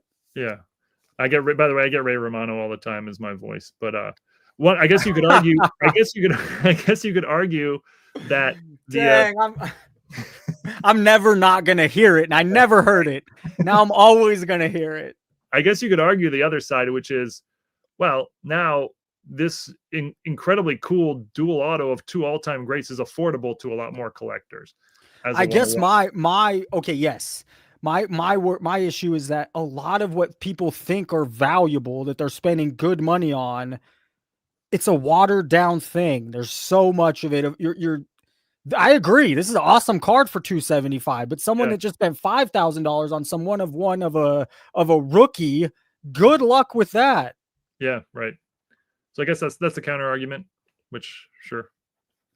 These were our awards yesterday. Boozle won best in chat. Petty won best live caller, as he should. We've only been here. You'd be on that list. You keep calling. Story of the year went to the FBI raid. I thought that was surprising, but I think that $350 million number really hits home. And the easiest to dislike, Jeff Wilson won by a mile. He's a returning champion on that one, I assume. Maybe a running every year. He'll be, who is that? The Patriots of this poll. Yeah. These are 2 recent pickups I bought. $81. It was $60 after, and then tax and everything. Ricky Steamboat rookie card auto. And then these were 6 of these, and they actually came in pretty good condition. They were $5 each. This is my favorite, a card I'm buying a shitload of. I think you already know this, but anyways, 6 of them for $33 total ship. That's how I hobby. It's not normally wrestling, but I think they're great. Some of those wrestlers from the 80s, I didn't watch. I'm not a Ricky Steamboat guy. He's a legend. If it's one of the bursts of wrestling cards. Wrestling was before, but the wrestling changed in the 80s with McMahon and bringing the territories together. So I find that if wrestling is going to continue to be a thing in cards, I like those. There's some rarity and some value in those. Yeah, this was sort of the golden era of it in a way. So I want to go back to, you said you're a big Joker guy. Where do you put him in the all-time great? I assume you consider him as a center. Oh, you're hilarious. When I say Joker, I mean the Joker on my hat. Oh. But I like Joker. In context of what you were saying, it lined up with Jokic. No, you know what? Wild Card had an art. It was all art. It wasn't athlete. Okay, and they had the coolest, Joker, artwork on their wall, a bunch of artwork, but the Joker one is what got me. Okay, well, let me pivot the question then. Who, like, all-time great villains in superhero movies, where do you think the Joker ranks? Oh God, has to be. You're putting me on the spot, but he's top 3. I mean, he's just, and it's, what I love. Something, and I don't watch much anymore, but I love those. They come out. They're Batman movies. They're more for adults almost, and they're really well done. They're out of, and the Joker animated character is number 1. I mean, he's just my favorite. The cartoon, the animated from the 90s. Yeah, no. And then they've kept up to even. It's a thing. Every couple years they'll come out with a new one. It's kind of a detective. Do you know who voiced the Joker in the cartoon in the 90s? I feel like I do, but I don't. Who? Luke Skywalker, Mark Hamill, Luke Skywalker. Oh, okay, all right. I knew that somewhere back there, but I'm brought up. That's okay. Yeah. Who do you have as a number 1 or someone in the top of the villain role? Oh, okay. Well, Batman has all the best villains. Joker's probably the top, right? I mean, I guess we can go Catwoman in that Michelle Pfeiffer one if you want to. I also, I'm the animated way, but I like the Riddler a lot as well. Great. The Riddler's good, yeah. Has the Riddler been in a movie since the Jim Carrey?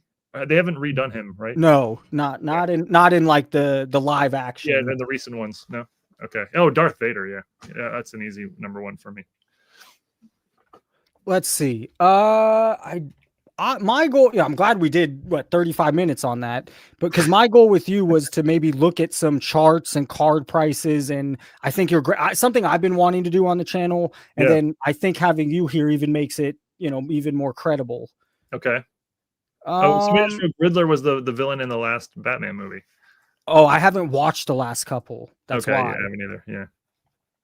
Let's look at Jackie Robinson. Give me what year Jackie Robinson should we look at?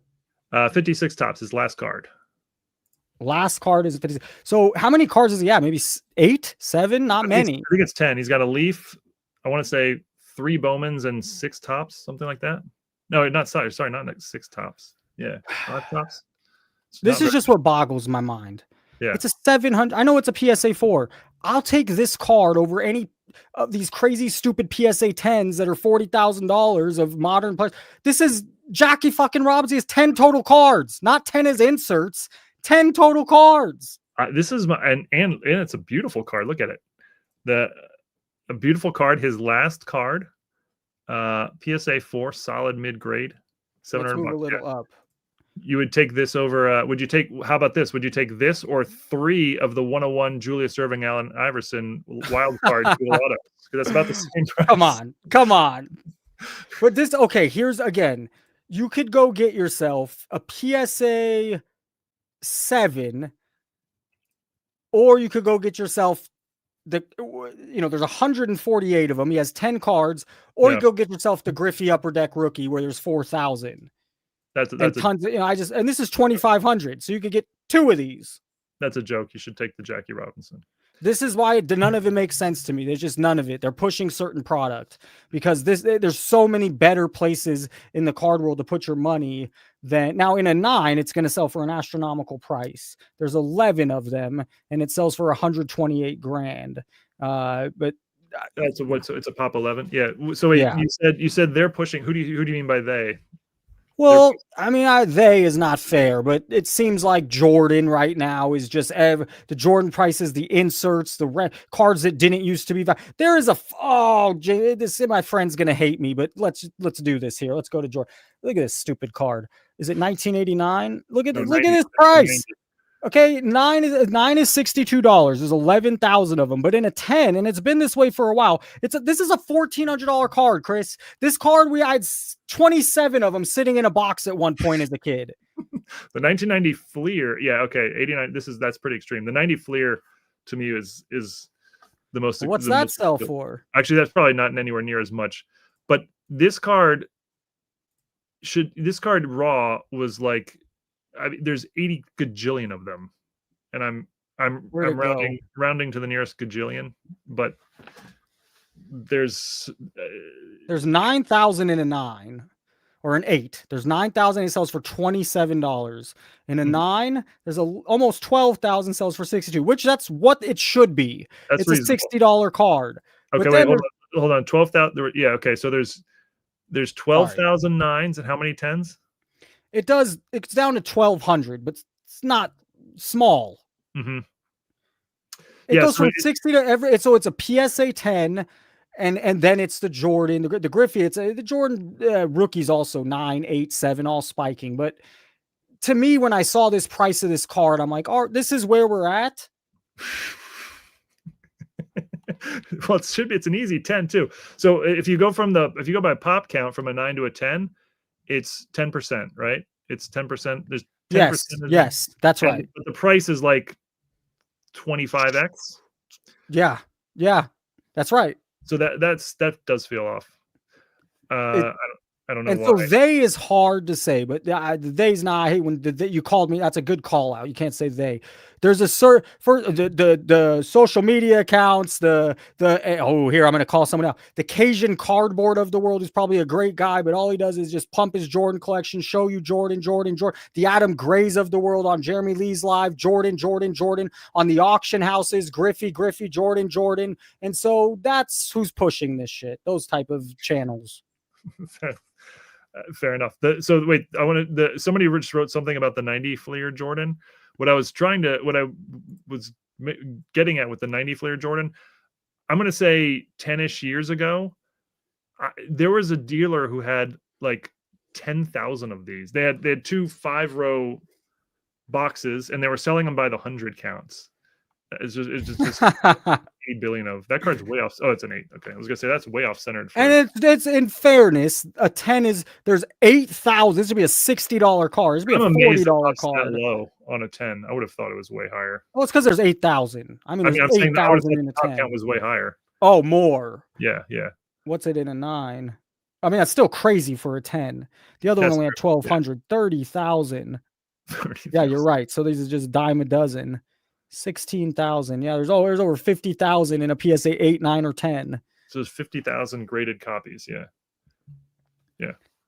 I mean, that's the easiest card to find in ever.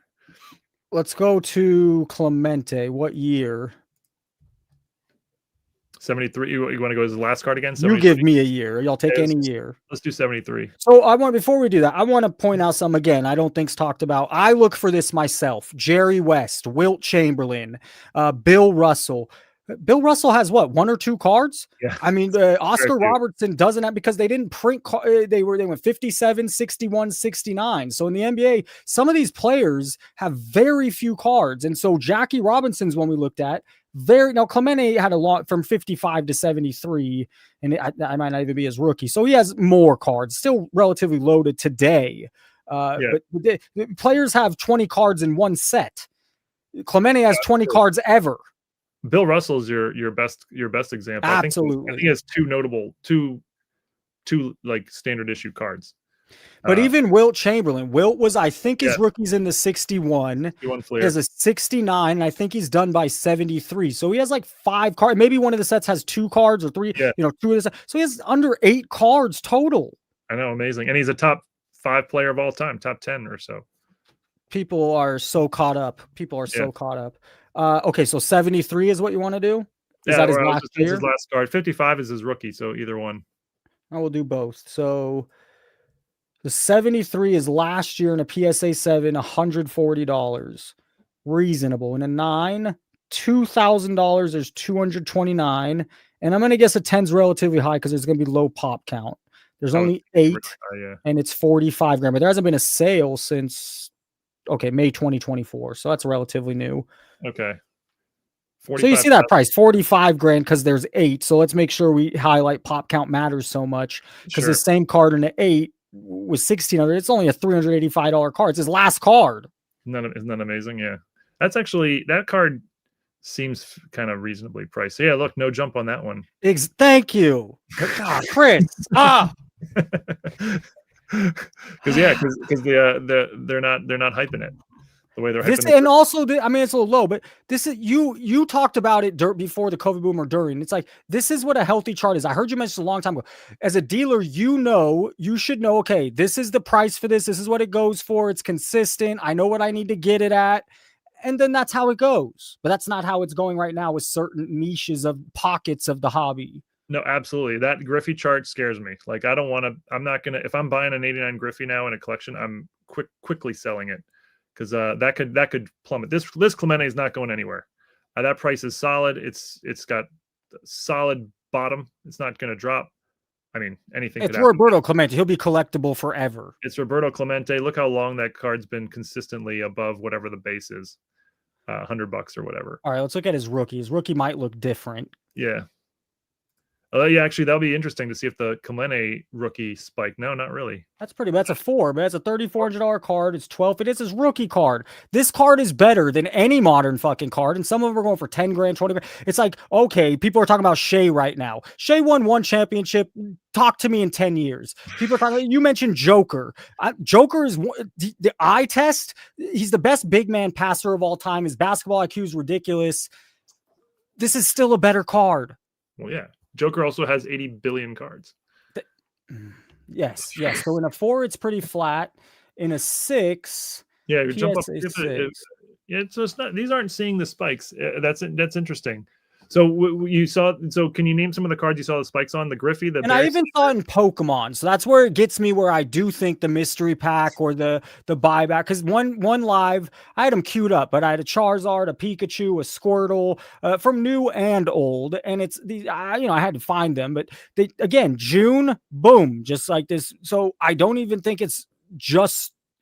And you think about it. It's the people, the bubble right here is saying it's. Oh, Griffey. We all watched Griffey. He's the guy. He was the number one market. But for me, it was Bonds, by the way. It wasn't Griffey. And there's other competition. There's Frank Thomas. There's the pitchers, Greg Maddux. There's Tripper Jones. So everyone's making it Griffey right now. But so they're trying to highlight, it's going to be an art world where Picasso is Griffey cards and Monet is Jordan cards. And they're going to have a whole market themselves. That's how I feel. Even though Roberto Clemente's got this flat chart and just as legendary. Preach, Professor. Hey now. I saw your commenters are some of the funniest. I know. You might have the funniest batch of commenters I've seen. They nailed it yesterday. Mike and Greg. They always kill it. They always kill it. I was trying to pay attention to your little rant there, and somebody wrote, "Always love a solid bottom," and I just couldn't because that had to be Bob Boozle. Maybe not, but I'm guessing. Yeah. Oh, Jamie, thank you for the $10, sir. Thank you so much. Yeah. Keep that coming. Let's see. I had a few starred questions. Some of these are not. Most underrated junk wax inserts. I'll let you. That's a little more your world, and I don't know if you have an answer. Oh, I got. Let me make sure I get the name right. I think it's 93 Ultra Nicknames in basketball. I love that set. Yeah. It's super cheap. What did you say it was? 1993 Ultra Nicknames, famous nicknames. I love that set. It's got like 20. So it's what's really cool about the early 90s basketball era. Yeah, all the big names, all the big players have like really cool nicknames. The Mailman, the Human Highlight Film, the Admiral, Hakeem the Dream, Sir Charles, Air Jordan, Penny Hardaway. They're all like, Baby Jordan didn't age well. Baby Jordan didn't quite get there. Muggsy Bogues. But for whatever reason, I love that set. Great. First of all, good question. I didn't, be honest, Collector Charles, I didn't think he would have an answer for you. I didn't have an answer off the top of my head for you because it's just all so overprinted.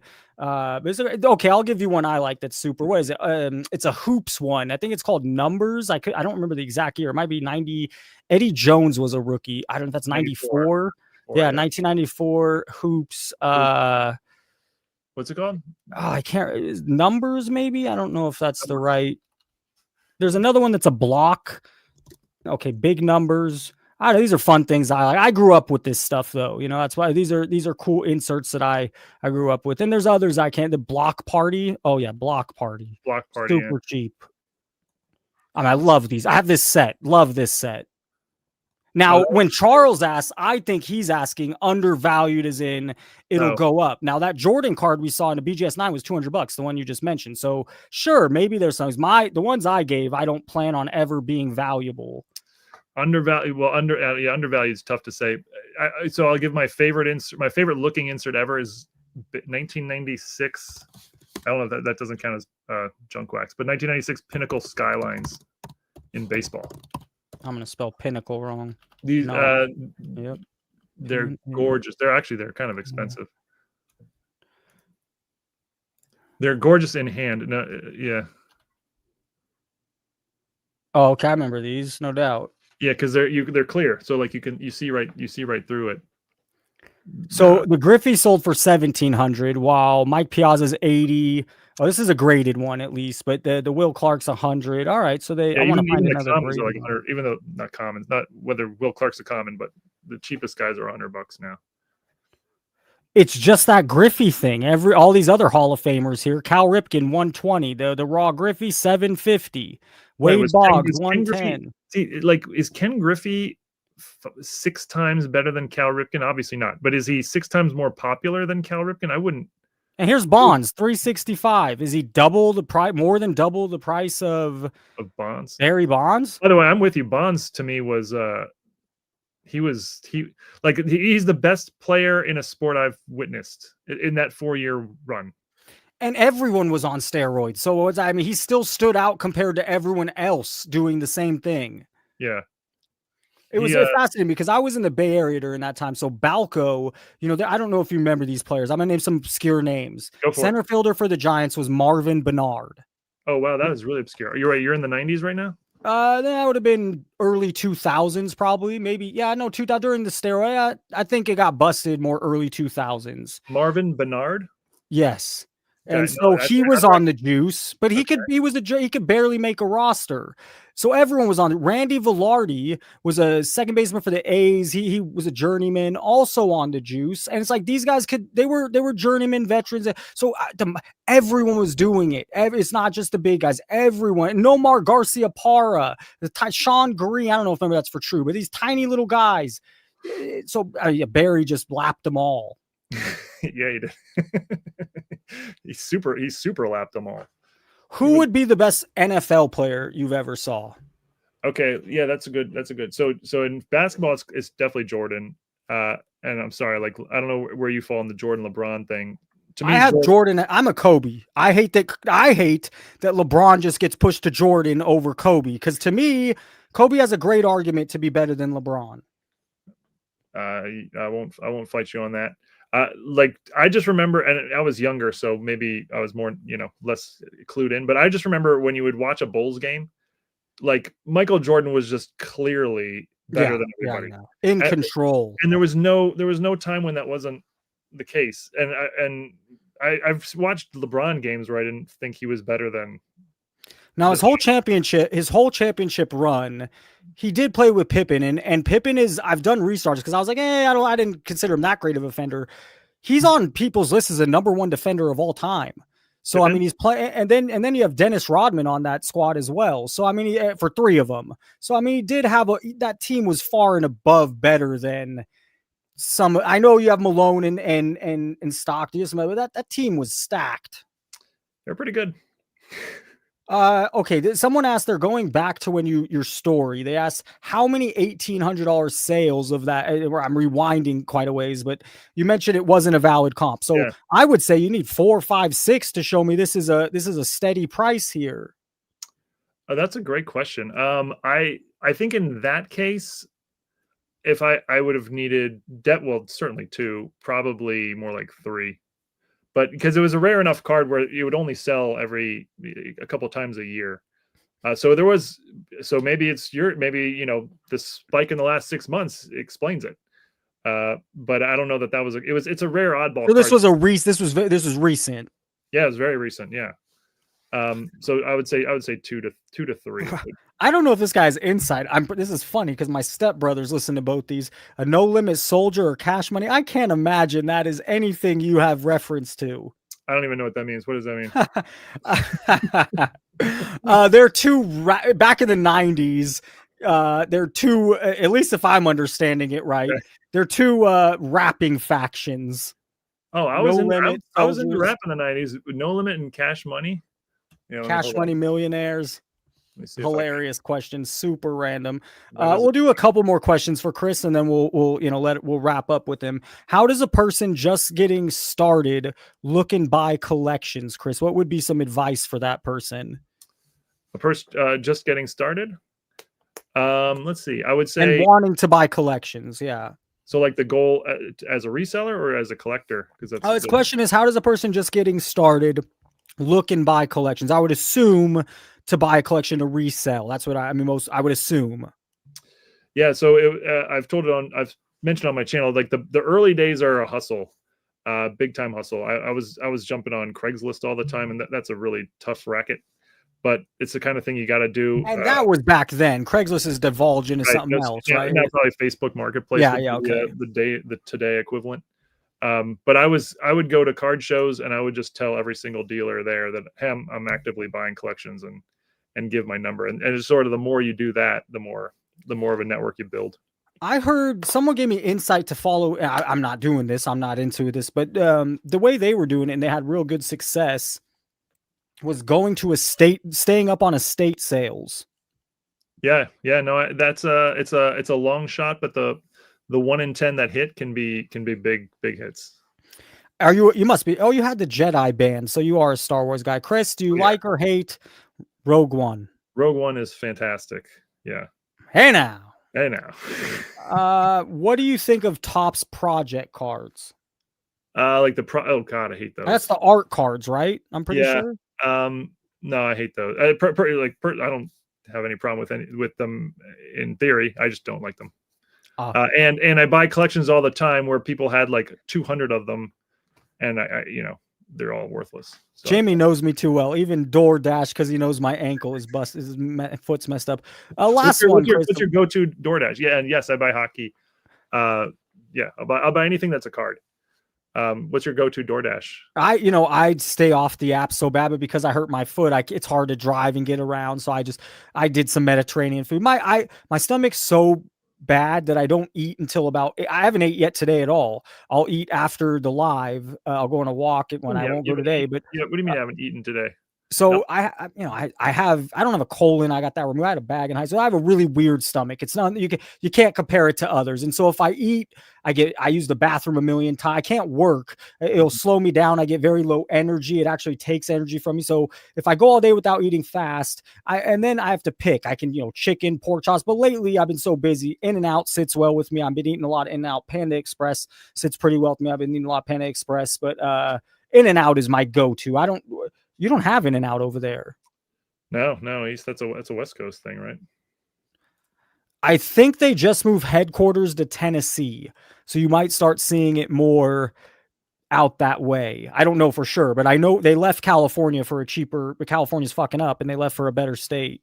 Are you saying they're still operating in California or not? Oh no, all the restaurants there, yes. Yeah. Their thing is they don't freeze anything, so they don't want to. They only have dispatches so many places, and so that's the reason they're not everywhere. Gotcha. Man, this went into In-N-Out. How about you? Let's throw it back. What's the Noodles and Company? You got that out there? Okay. Is that ramen? I love ramen. Is it a ramen or what are you getting? No, it's more like it's almost like a spaghetti type dish, but you can get all sorts of combinations. So I got a chicken and broccoli and bacon bits and quite good onions.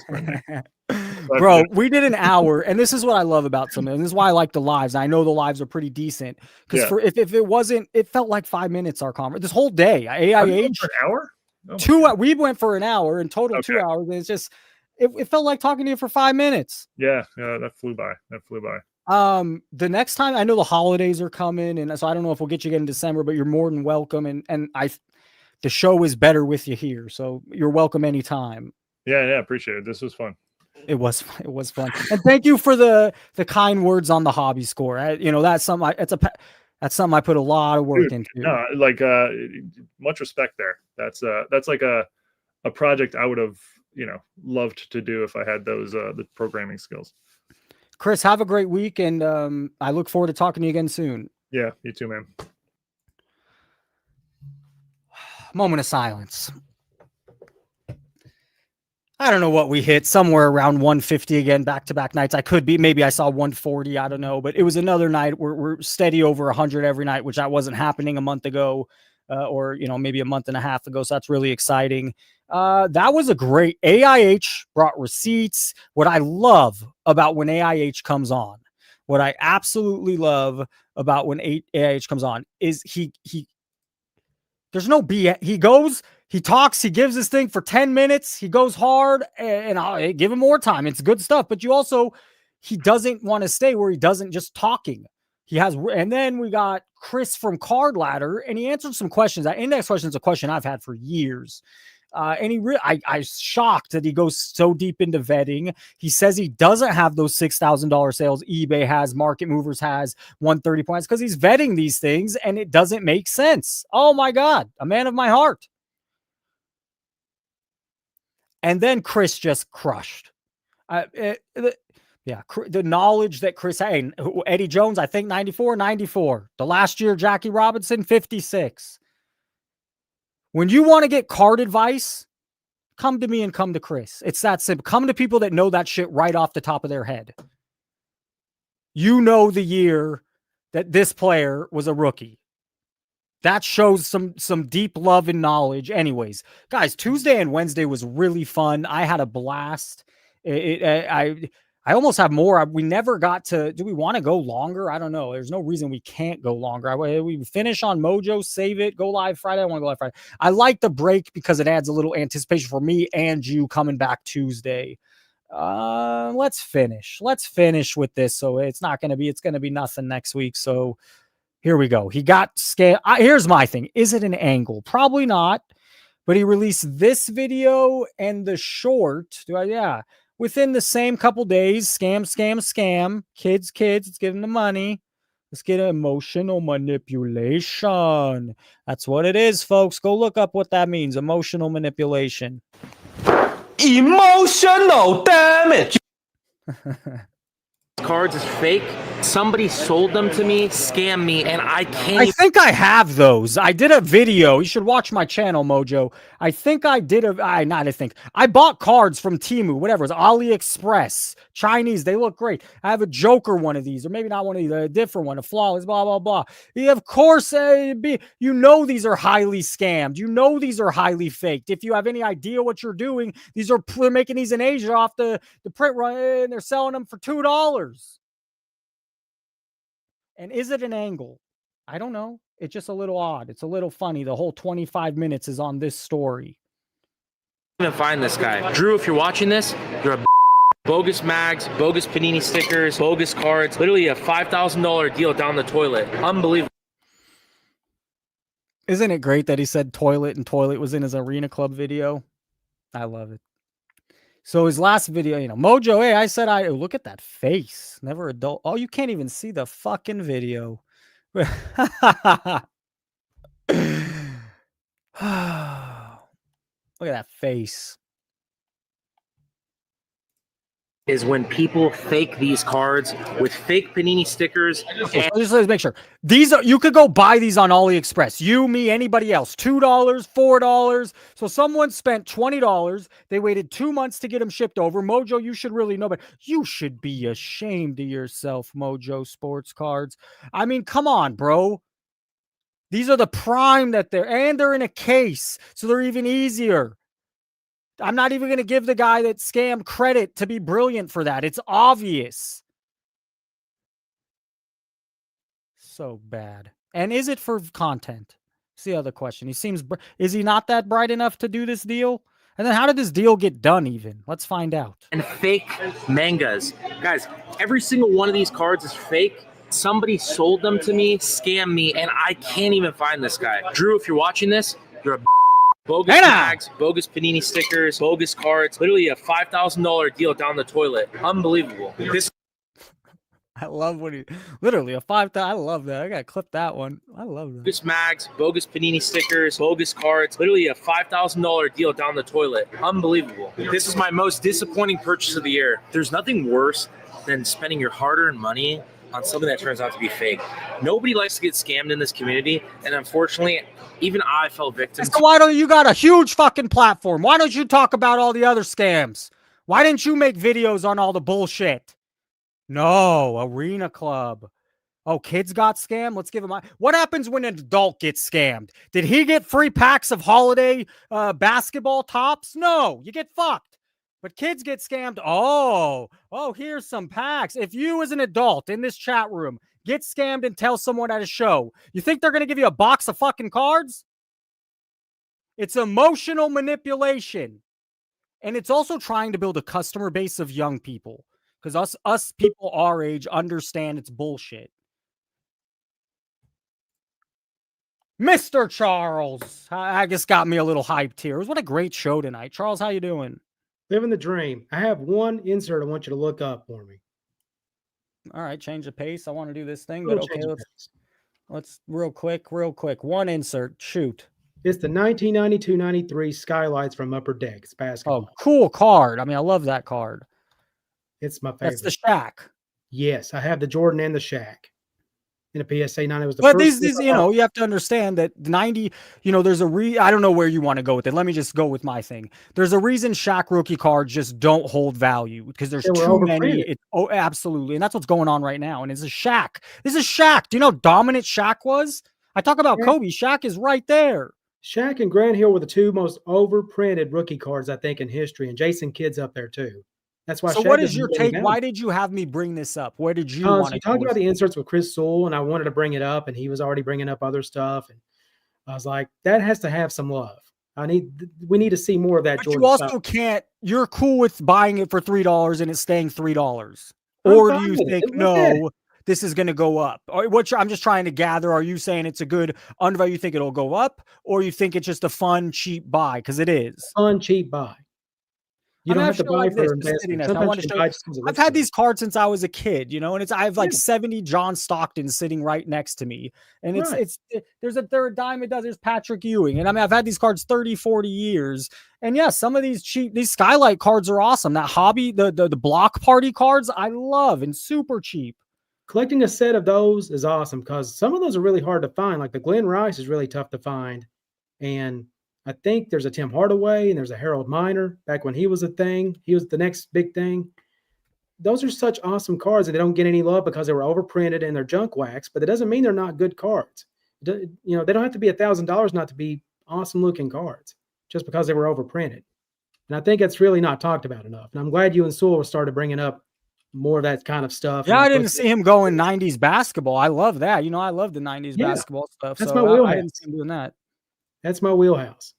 But yeah, and also Mojo, man, I wanted to get off Mojo because, dude, he has fell off so bad. Like, okay, all right. I've watched Mojo for a long time. It is who he is, and I do think he's somewhat genuine in who he is, but I don't like the content. Why does everyone have where do you see, why is he so cringe? Why is he so easy not to like? Because it seems like everything he does is staged, and like he rehearses it, but well before he does it, and it's not just off the cuff. And it's like, dude, some things you can just do off the top of your head. It may look more genuine instead of like, okay, let's do this. Okay, that didn't work. Let's do this. He's sitting there like, I'm glad you mentioned this. Let's watch it together because this one felt like they shot it a few times. So I just want to watch it again. Are you kidding me? So it's a fake trade, and I gave up a Jackson Merrill 10 of 10, $180. Or some kid. Like that was so wet. The kid said, I gave that statement right there flowed so well. That's not really how normally a conversation goes, especially with a kid. Nothing organic about that. Nothing organic about a conversation like that with a child. And even if it really happened, he came to him. That's not the first take. No. There's like a dozen takes of that easy. Are you kidding me? Jeff Wilson's little deals and crazy does. I'll mute it. Look at when he turns around, are you kidding me? It's in his face. This is not the first time he said that. Oh, we can't. I gotta unmute it. Are you kidding me? Come on. So I'm glad you brought that up. So you think a lot of it comes off a little staged and pandering, maybe? Yes, it's not disingenuous. I don't think Mojo's a bad guy. I just think he does a lot of staged content just to get the likes and the comments. If he was just more genuine, he'd be surprised at how much more he would probably get, content wise, and get more, influence and stuff like that. Like Jeff Wilson, for example, we'll bring him up. His little trades, like those are not staged, especially with the kids. Come on, Charles, can I give you some love real quick? I can hate when I hate, and I will give you some love right now. In the past, when we had some big dogs on, you'd call, get in the mix. I loved that you waited. You waited till those guys are right. And it's not fun. You can still hang with them. So I love that you took the time, you waited. You've been here the whole fucking show and you waited till 2 hours in to chime in. So I appreciate that. I thought I like that. Anyways. Yeah, I mean, you had a flow going. I didn't want to interrupt it with anything like with Cardladder. That's what it is. That's what it is. There's a flow, and then and sometimes popping another person in is good for the flow, but sometimes it's not good, I guess. Yeah, Cardladder's not my wheelhouse because I don't really do a lot of comps myself. I know how to figure. I did the rule of 3. I figure out the last 3 sales and I average them out. That's how much I think a card should be. But like, what are you going to do when there's a 1 of 1 and there's only 1 sale? You just have to go based on that, or just all right, Charles. This is interesting. I wasn't planning on going here. Fuck it. It's good content, and I like you. Have you had another YouTube channel before, or is this your first? Oh, I had one right at the infancy of YouTube when I was in college because I was doing a lot of communications work. So this is like the first one you want to build, and this is the one I'm actually giving a damn about. Okay. Well, I'm not going to do it. Well, I just have some advice for you, and some, I've been doing it almost 4 years, and I've learned a lot in those 4 years. So it's not the advice you're maybe thinking, and I don't even know if I want to do it on it. Let's do it on air, Charles. Your videos recently are doing better than mine, doing better than Neo's, doing better than Sports Card Dad, doing better than people that have been in for a long time and really do it. So it makes me speculative of how you got the numbers. And by the way, I want to say something. I think every person that starts YouTube does that. They experiment with it. They try to see how, they want to pick up subscribers. And maybe I'm wrong here, but when a couple of your videos have a lot of views, so, and not many comments. So, and I'm just going to say, because I call it out and I like you. So I'm not doing it in a dirty way and you're new to it. And you learn quickly that you don't pick up the right algorithm that way. I've done a lot of research. People talk about it. The algorithm doesn't really truly get to find your people. And also it's very obvious. And the third is that you don't pick up those organic subscribers that are community. Some, maybe 1 out of 10, but it just, so that's maybe we should have done it off air, but that's I do like you and I'd like to see your channel grow, but also I think it's rookie mistakes. So I see all my subscribers. I have over 200 now. But your video got how many views did your video get? My first video, I don't know how in the world it got that many thousands of views, but like my other three. How many thousands? I think 16,000. I saw 17. Geez. So to me, that you're experimenting with trying to, get some clicks or to the views. I would assume. It's Arena Club. I'll give myself the benefit of the doubt. It's Arena Club because my other content's like in the. So you saying that Arena Club video organically, because I don't buy it organically. Well, not that organically, but Okay, all right, and that's what I'm saying, Charles. I don't want to hate. What I want to say is, you're not going to get the algorithm you want. It's not going. People cut it out. People will cut it out because it's just not. You can research it yourself. Find YouTubers talk about it outside of the card space. It's not the best way to do it. And I think everyone makes that rookie mistake. At the very beginning, I don't have a lot of money. I put $20 to get, 500 clicks or something, nothing big. And so, but that's 4 years ago. I think everyone does it as a rookie. But I also think it doesn't build you do your own research on it, but that's my, there's no problem with your channel growing. You want to talk about certain things that you find wrong. I have nothing out. You want to speak the truth. I thought your video was well produced. My other advice, and I'll let you go. Sorry, I'll let you talk. Is everyone's making the same content. Everyone's talking about the same talking points. Differentiate yourself. Okay, now I was a little harsh. I was honest. You're my friend. Go ahead, Charles. Well, my retort is I see some of the subscribers and I'm like, okay, well, who are they? But I Sports Card Dad, Geo, Mike Petty, Sports Card Radio. There's a few others in the hobby that have actually subscribed. I'm subscribed, of course. Why wouldn't I? That's what I'm saying. So there's some that I'm wanting, and then there's some it's like, okay, I don't know. But I'll tell you another thing. Just because you get subscribers doesn't mean they watch. Especially YouTube's changed really big. It doesn't even matter subscribers anymore. You could pop off on views. I mean, I had 3,000 subscribers, and I had a video get 58,000 views. So it really, and now I have subscribers, and it doesn't mean those people are all watching. So that's true. It just shows up in their algorithm when they subscribe. Their videos will pop up. Well, sometimes I subscribe to so many people, I still don't see their, unless I watch, it won't pop in my algorithm. Right. That's a good. I'm going to say you do your own research on it, but that's kind of, and yeah, build that loyal following. You're on lives, you're putting yourself out there. It's good promotion for your channel. And again, I thought it was well produced. That's what I'm going for. It bothers me when people do that because then someone like me who doesn't do that, what the fuck? Now these guys have 17. My views don't get even close to that. And many card channels, many. It's not me showing off. It's like I used to do this when I was. I think you want to build. You're trying to build it. So I wanted to do something different. I didn't want to use StreamYard because I didn't like paying for it. So I use. And OBS is a superior product, but it's more technical. It's more, I like it too. The reason I don't switch to it is because it's so convenient to have people call in through StreamYard. And I feel like I don't know how, maybe it's convenient having them calling through OBS, but this is so easy and so simple. It's hard to move over, but it's definitely a superior product. But I use OBS and I use DaVinci. That's the other one I use to actually edit my stuff. And I use the lower thirds and stuff like that. Once I figured out the lower thirds and the Chiron and the graphics and stuff, it's starting to come back to me. So I know when to insert that stuff and know when to time it out and know when to cut and edit. So I like my stuff to look professional and clean. So I hope that's I like what Sports Card Queen said a lot. She said you should enjoy making your videos instead of looking for validation. And I really like that comment. That's not just to you, Charles. That should be to anyone making content. You should do it for the love. And then what happens is if you are doing it for love, people recognize that. Same, I'll use the as a teacher.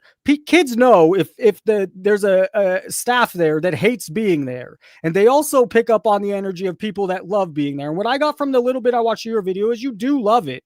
So go take that angle. It won't build you quickly, but nothing's going to really build you quickly. You know, it's hard. It's hard. But I respect you for doing it, man. It was well produced. As long as my word gets out there, I'm happy with that. As long as it gets out there and as long as it looks good and it's not just pieced together, I'm fine with that. But, and then just so the chat's clear, my speculation is Charles paid some money to get some, views, clicks, some. It doesn't mean everyone watches, but that would be my speculation. I'm probably right, and it's okay. I'm coming at Charles from a friend saying, do your own research. You'll find out it's not the best way to build your YouTube channel. That's just the honest truth. Okay. Sorry, Charles. Are you mad I called you out? I promise you I'm not mad. I do mean it from, I'm way more critical than that and I hate on it a lot. So I'm coming out of it from my heart. I see the passion. I see that you love it. Yeah, I'm going to keep on keeping on. Why do you love it? I love baseball cards. It's my happy place. And I finally found another happy place because I always wanted another hobby. And I thought, well, you know what? I used to collect cards when I was a kid. What about now? And then I didn't realize I was getting in the middle of a big boom. But I can tell you're passionate about getting in. There's something you really love about it. It's not, what about sports cards do you love? I like the collectible aspect of it. I like the autographs. I like the memorabilia. I like something that's game used, player worn, because it's tough to go buy jerseys that's signed because they're, first of all, they're not as much out there. But if I can open up a pack and pull out a piece of a jersey and someone sign an autograph and it's authenticated, that's good enough for me. It's a really collectible item. I like the collectible. Well, you like the idea of collecting it. Yeah, I do like the idea of collecting it. Do you like the hunt and chase, or because I also know you buy.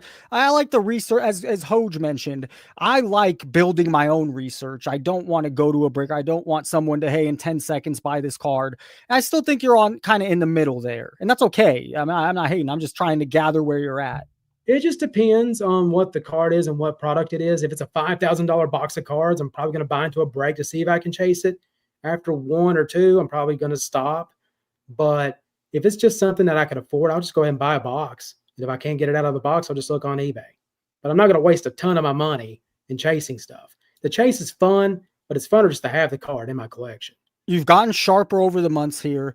You have opinions, so keep doing it, but do it again for just the love. Do it because you fucking love it and you have a goal of wanting to grow it. It becomes addicting, man. It's really fun. I do it for her. Oh, jeez. I do it for her. Charles, thank you for calling in, bro. Have a great week. All right. Thanks. I didn't know I was going to say all that, but I'm glad I did. I'm glad I want to see Charles succeed, but I also don't want to see him buying views. We're doing 2 hours, 15 minutes. Let's finish with Mojo and end it. Charles, thank you for calling in. That was a really good call. Before we even went to what I said, I thought you did a very good job, and you have gotten much sharper. I'm a little pat on my back here, and you're the one calling in. It's you, but from the day one to today, sharper. In all aspects, by the way. Let's finish with them. This is not going to be something next week. I don't want to carry over. We're going to end here, finish here. Did I miss anything? I don't have a poll tonight. I've been missing those. We did a couple voicemails. Let's not go there. We'll save them next week. How many voicemails we got? How many voicemails? 1, 2, 3. Minute 40. They're all kind of long. We'll do these. This one I wanted. Okay. Fuck this one. Let's do it. Quick rant, Professor. You're in Las Vegas. How many times do you see in the casino parents with their kids teaching them how to lose $500? Oh, never mind. He's actually going to make a really great point. On a game of chance. Yet, you can watch or read lots of blog posts about parents buying retail with their kids and saying, my son and I went in and bought a bunch of blasters. My son and I went and bought a bunch of this. That's the hobby. Casinos, I guess, have a code of ethics. I don't know. I don't understand that. You cannot have your kid under 21 in a casino with you. It's not allowed. But in the hobby, we use kids all the time as an excuse. I was opening $500 with my kid. Do you think your kid really would have spent the $500 on those cards? Or would he have used... I'm going to pause also. I've seen this amount as at the National. I had conversations. There's also 15-year-old kids in it, and the parents don't have a clue. They're clueless to what actually is happening. And this 15-year-old kid sees Mojo and Roth cards. I don't even know if he still makes content. Thank God I haven't seen him in a long time. He's probably saw it there. Jeff Wilson, Pac-Man. That's what they see. And the kids don't have a clue. The parents are clueless. So sure, there's some kids doing it with the parents dragging in the kids or doing it together. But there's just a lot of kids' parents supporting it because they don't have a clue. They see this jolly nice guy giving cards to kids. What a great hobby. What a great place to put your money. No. Maybe to buy some Fortnite coins or, go to his friend's house or, I don't know, buy a new baseball bat. It's just, I'm tired of this, guys. We've got to recognize modern hobby is a casino. There's no place for kids in the modern hobby. It's a contradiction. Thanks, Professor. Hey, good call, Ziggy. Good call. There's two more I want to there's just two more. Let's just do the two more since 1:09. I think they're all going to be good. That was good. I think the next two are also solid. I hope that after the comments made by Gio and his little SCN Pretendo Mafia. I'm also going to Gio. I like Gio, but he made a comment. His mom's on welfare and he grew up poor or didn't grow up with money. And dude, I know a lot more of those people than you, and you didn't sound like it. I'm going to call that out on Gio. You don't sound like a person that grew up like I did or people I know. Or you forgot where you fucking came from. Cause you really forgot what it feels like to live like that. And so, teachers don't make a salary to go buy a house. Teachers. That's an issue. Those aren't people just freeloading. Those aren't people not working hard. And currently their salaries are not high enough to support themselves. They have to live in an apartment complex or they have to live somewhere where they don't get to own their home. So I really thought he came off just backing his side and not even viewing what it felt like to be on the other side. And if he really was on that other side growing up, then he really forgot where he came from. And I will never forget where I came from. And I'm still living that life now. Many people in the chat said, oh, I'm 46 and I work 2 jobs. I make good money. I see people on TikTok. I'm a mom and dad. We make good money. We have good jobs. We have 3 kids and we can't afford life. So to me, the way Gio came off yesterday was either 1, he's lying about how he grew up, or 2, he forgot. He just totally dismissed all of us that grew up that way. He forgot about us. He doesn't give a fuck about us. That's how it came off. It came off 1, either you're lying about how you grew up, or 2, you totally said, hey man, that side of the tracks, they suck. They're not working hard enough. Bro, you did not grow up like that. That's my take. We just get this guy out of here. The dude's a pretentious fucking know-nothing-know-it-all. Sorry to pause it again, but Charles, you're absolutely right. I noticed that yesterday in the rewatch in his comments. He's very dismissive. Very. Anything you mention in the debate, anything, he's dismissive of it. Even when you're mentioning with receipts and logic in the real world that it's a struggle, he still wanted to be dismissive of it. And Gio, you're here. I really mean that. Either 1, you didn't grow up that way, or 2, you forgot. You forgot where you came from. That's how it came off yesterday to me. And now I think this voicemail is about to rip you. Fucking moron. And I'm tired of seeing his shit. I'm sure most people are. And then with his comments about working hard and shit like that, get the fuck out of here, dude. Dude, Gio, you came off terrible with that. You don't understand the real world right now. You understand your little pocket of owning 26 homes. You don't understand that as a teacher, I still have no money in my fucking bank account and doing this. And that's how the real world lives. I don't have money to go put in my stocks. I do because I bust my ass, but not enough. I don't have a ton of money to be saving after. I don't have a ton of money to go enjoying, traveling, entertainment. I eat 1 meal a fucking day. That's because my stomach. I don't even know how people survive eating 3 meals a day. How can you afford it? I'm going to start his thing over. Sorry, but it really came off not great. I hope that after the comments made by Gio and his little SCN Pretendo Mafia, we just get this guy out of here. The dude's a pretentious fucking know-nothing-know-it-all. Fucking moron. And I'm tired of seeing his shit. I'm sure most people are. And then with his comments about working hard and shit like that, that's what got me. Fuck out of here, dude. That dude just got fucking lucky. who's in some dumbass movie. He's just a fucking dirtbag, sleazy breaker, could be on the same thing as a whatnot scumbag Phil guy. Fuck him, dude. Get him the fuck off of here. People are tired of it. Don't promote that fool anymore. I liked how you got a little aggro with it. Way to fucking step up and show you got a big pair. Fucking fuck Gio. Tired of this shit. Nobody likes it. His fucking shit is weak.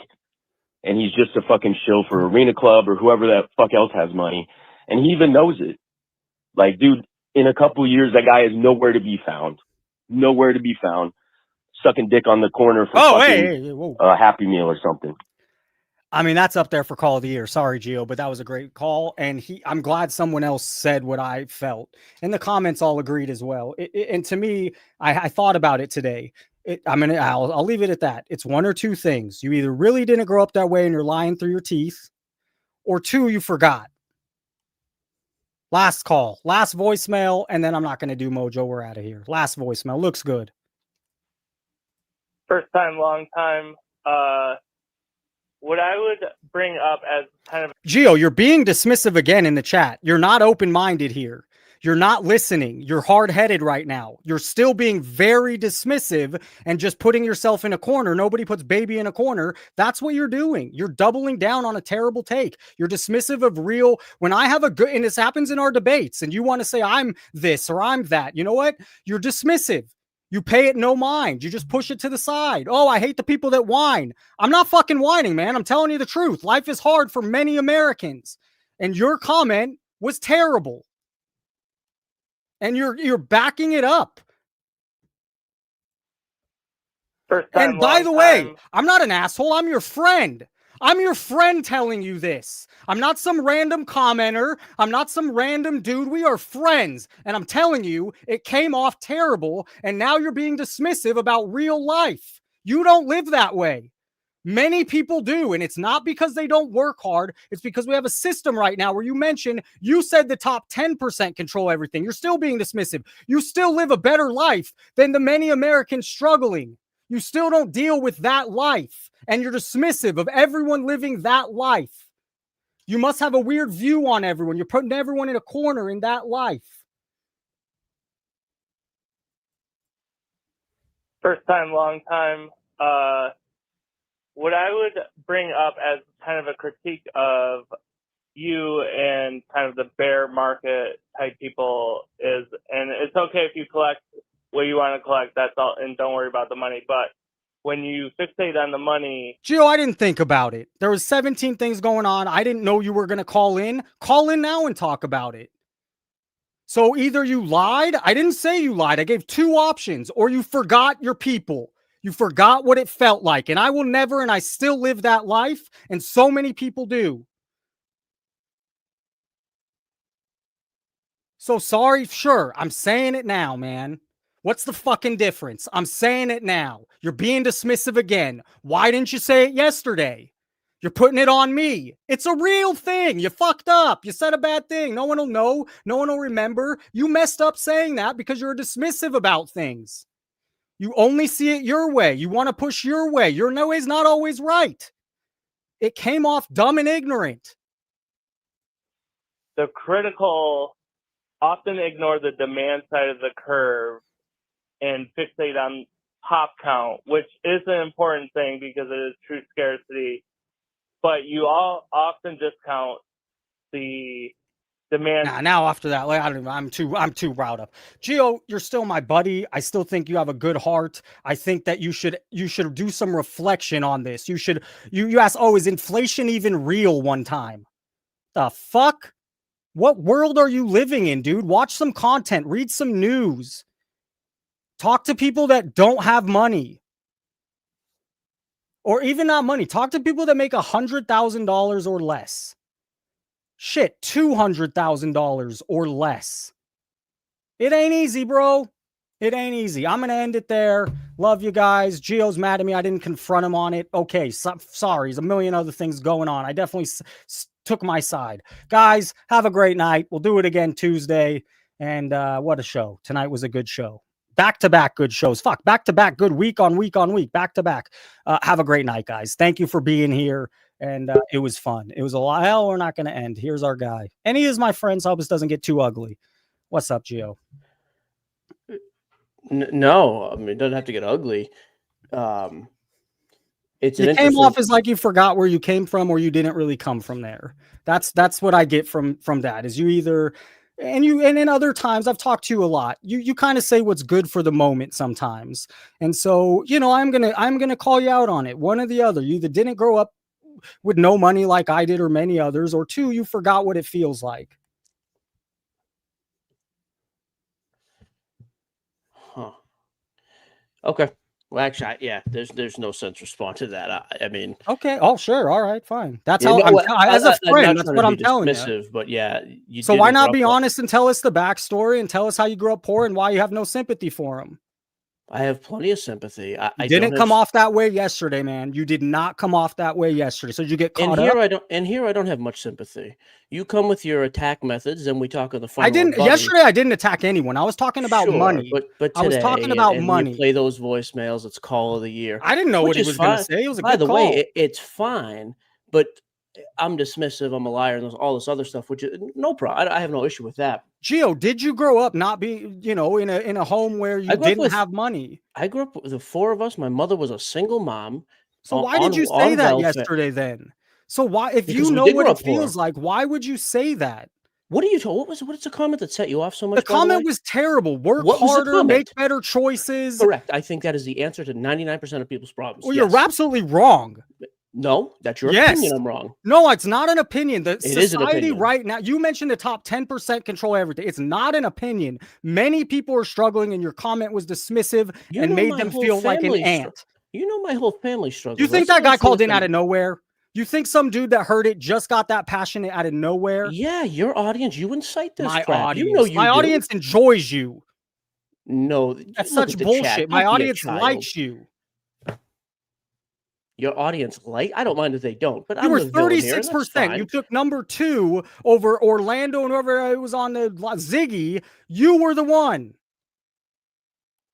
Read the chat, please. Which is fine, but I don't mind. But I also have a little bit. And Charles, by the way, is another spineless coward.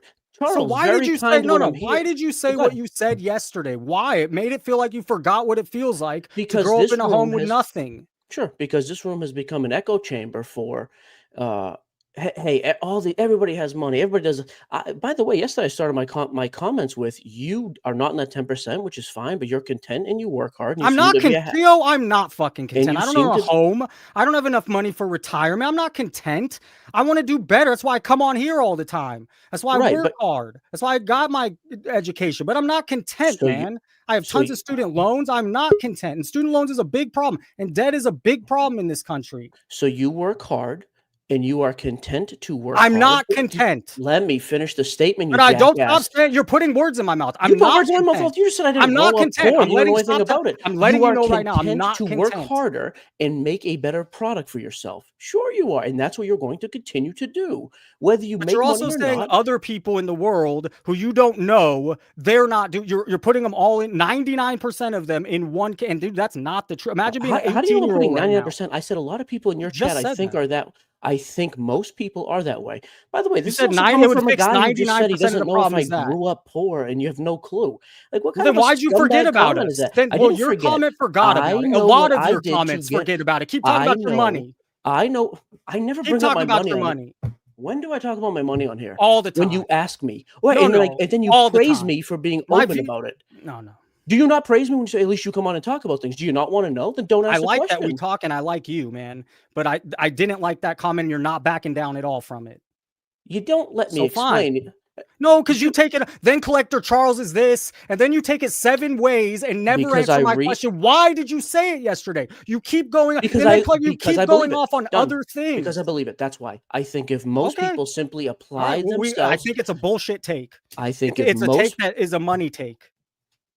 I think if most people applied themselves more to actually fight for what they want and try to work harder and make better decisions and live in their means, then yeah, I think most people could do better. Period. I Gio, really do. I mean, you're a real estate guy. The average household 65 grand in or 70 grand in Vegas, where the mortgage is going to cost over 3,000. The whole average home price is $485,000. No matter how hard these people work, they still can't buy a home. Okay.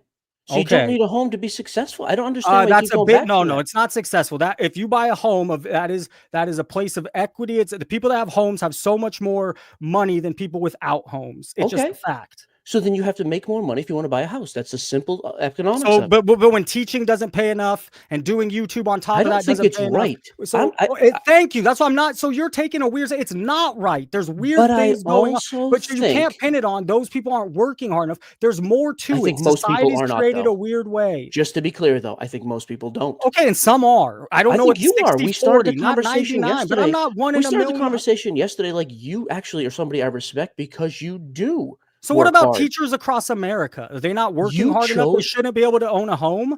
Dude, if you I'm asking, no. There was a time in this country, Gio, where a teacher could buy a house and support a family. Now they can't.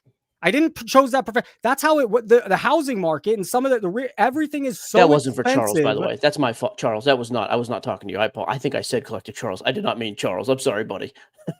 Charles, you were not in my brain there, buddy. Totally. Dude, that was not meant for you. I totally apologize. Oh, he's here now too.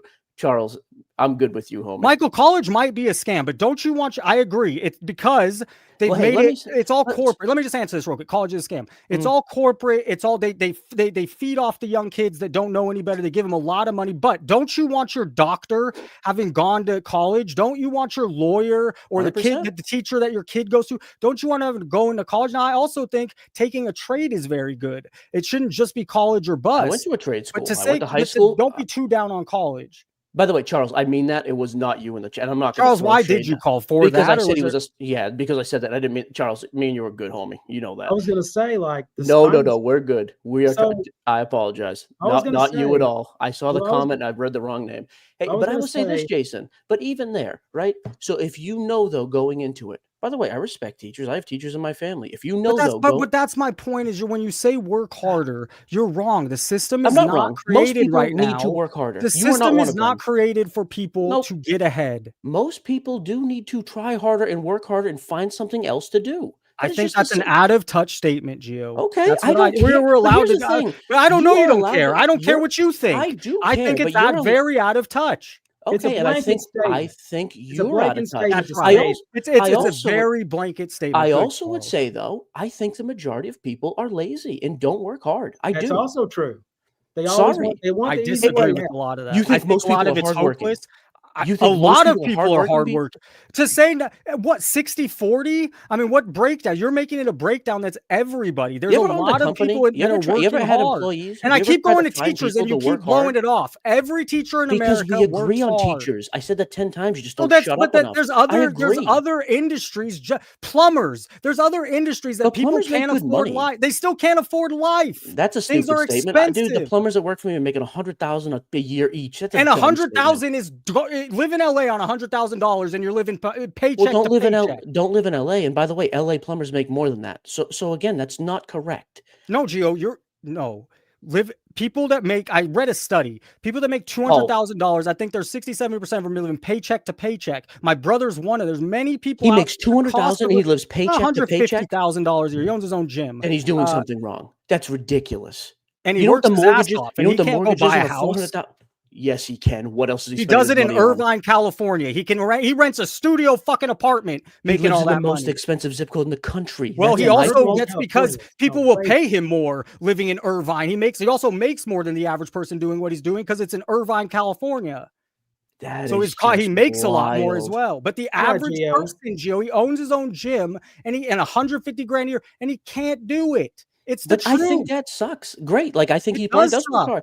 So I'm not disagreeing there. I also think both points can be true, though. Is it true that someone like yourself, you can't afford a house, even though you're a hardworking teacher? Injustice. Totally agree. But I also think most people don't have your work ethic. Most people are content to not have enough. Most people are content to be lazy, dude. I don't know what world you live in where there's a lot of hardworking people. Let me just tell you me. As me who's going through, I'm not going to say how much I make. I make between 70 to 100 grand a year. and is me living it and working my ass off, I can't afford life, Gio. And that sucks. And I don't buy cards and I don't waste my money and I'm saving up to buy a house and it's still a fucking grind. All right, Gio. That's all I'm saying. It does suck. I agree and I acknowledge that. A portion of that. But a lot, you're saying that it's so many people don't work hard. Fine, there's that boat, but there's a boat of people working their ass off that are scratching by. But I guess my other question would be, like, in your situation, one of two things needs to happen then. Either you accept that, hey, this is the kind of your lot in life, you're going to still grind and hustle and do it, or B, you make a dramatic change and do something different.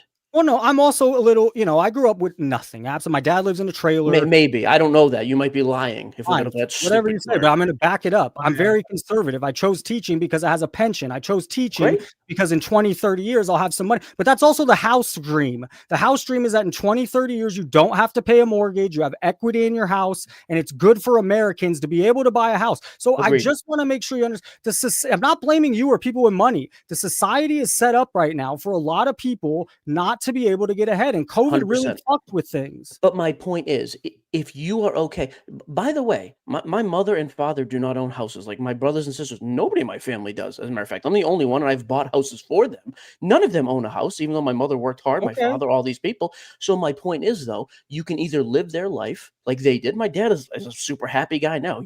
You met him at the National. He's the most social, happy person anywhere. Happy guy, but he was content to not be able to do those things. But he also had some good times in those years. I mean, he had some times where he's doing well. Prison? No, he didn't. He never made more than $50,000 a year, and he was in jail and on the street. So when you promote him as a bookie, he wasn't making money. Bookies don't make money. That's a myth, by the way. But again, my point is, you can be content and be happy without having the material stuff. But if you are not content, then my thing is, okay, then work harder, find something else to do, because unless you have those possessions, you're not going to be happy. Then go do something that's going to make you happy and do it. All right, that's what I'm saying. Let me one more thing. So you're from Boston, right? Gio, I appreciate you coming 30 on minutes and north. having the talk. Okay. Yeah, I was raised in. By the way, I was raised in Lawrence, which is so these guys again. The guys in the chat, the mouthpieces. Look up Haverhill and Lawrence. It's pretty well documented where I'm from. I bought my first house at 33 years old. I'm just surprised how much further in Tennessee than it does in Massachusetts, though, right? And that's why we live here. Oh, yeah, the cost of living, I think they said, is about a 30%. Oh, it might even be higher. It's about a 30% cheaper cost of living in that. Lives in Vegas. That's why his money's not going as far. Sure. But Vegas also pays.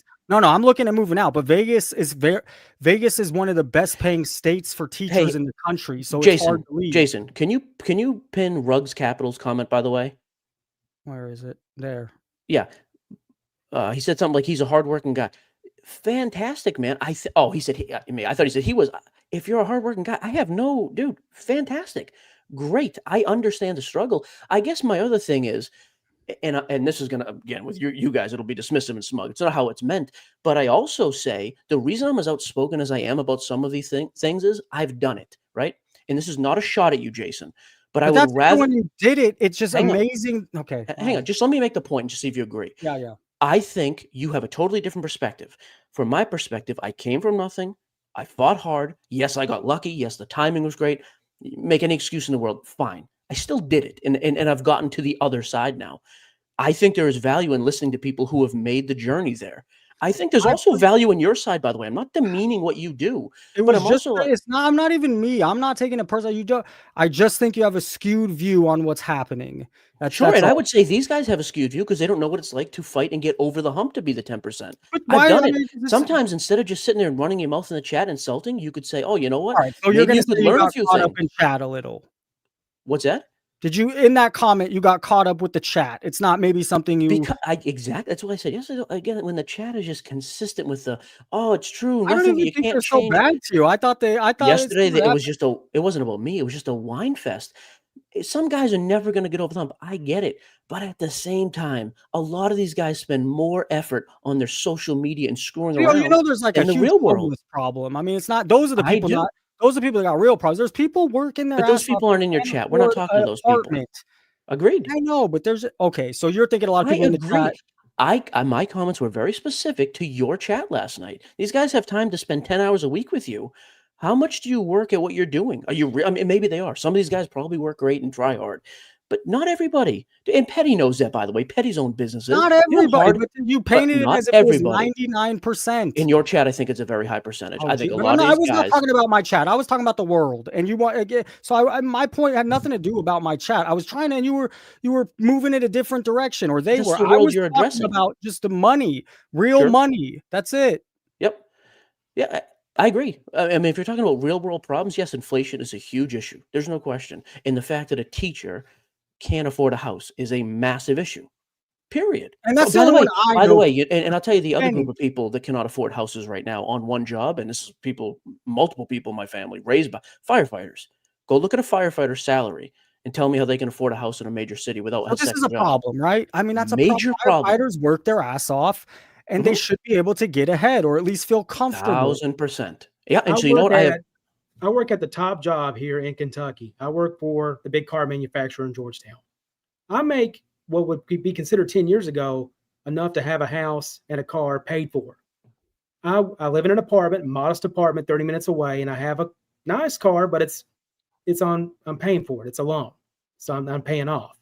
It's just not the same as it was 10 years ago. I bust my ass in my job. And nobody's arguing that point, Charles. But again, another point I would argue, I think now more people But again, you just now. pushed what he said off. Go ahead. No, I'm saying I totally agree. I'm not pushing it I off. know. I just said I When you totally say agree. agree and move.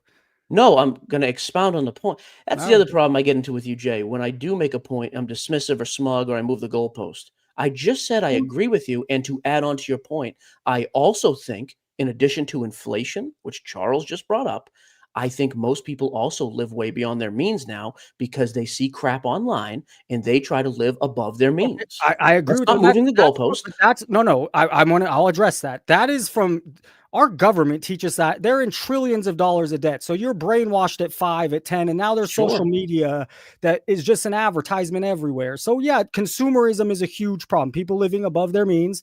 That's a bigger problem than people not working hard. People living above their means. I think they're both major issues. I think But they're both it's major very problems. easy to get a high interest credit card and all that crazy stuff. And next thing you know, you only have like a $300 credit card, but you're paying $600 some for it. Even cars, by the way, like Charles can attest this. What's the average new car cost people off the, like if they don't put $800, $1,000 a month? I can't tell you how many people I know that have a nicer vehicle than me and make 10% of the money I make. So the Live Toyota below Camry your is what means. I make. We make the Toyota Camry. If you want an what's that? SC, an Yep. SC is about $38,000 now.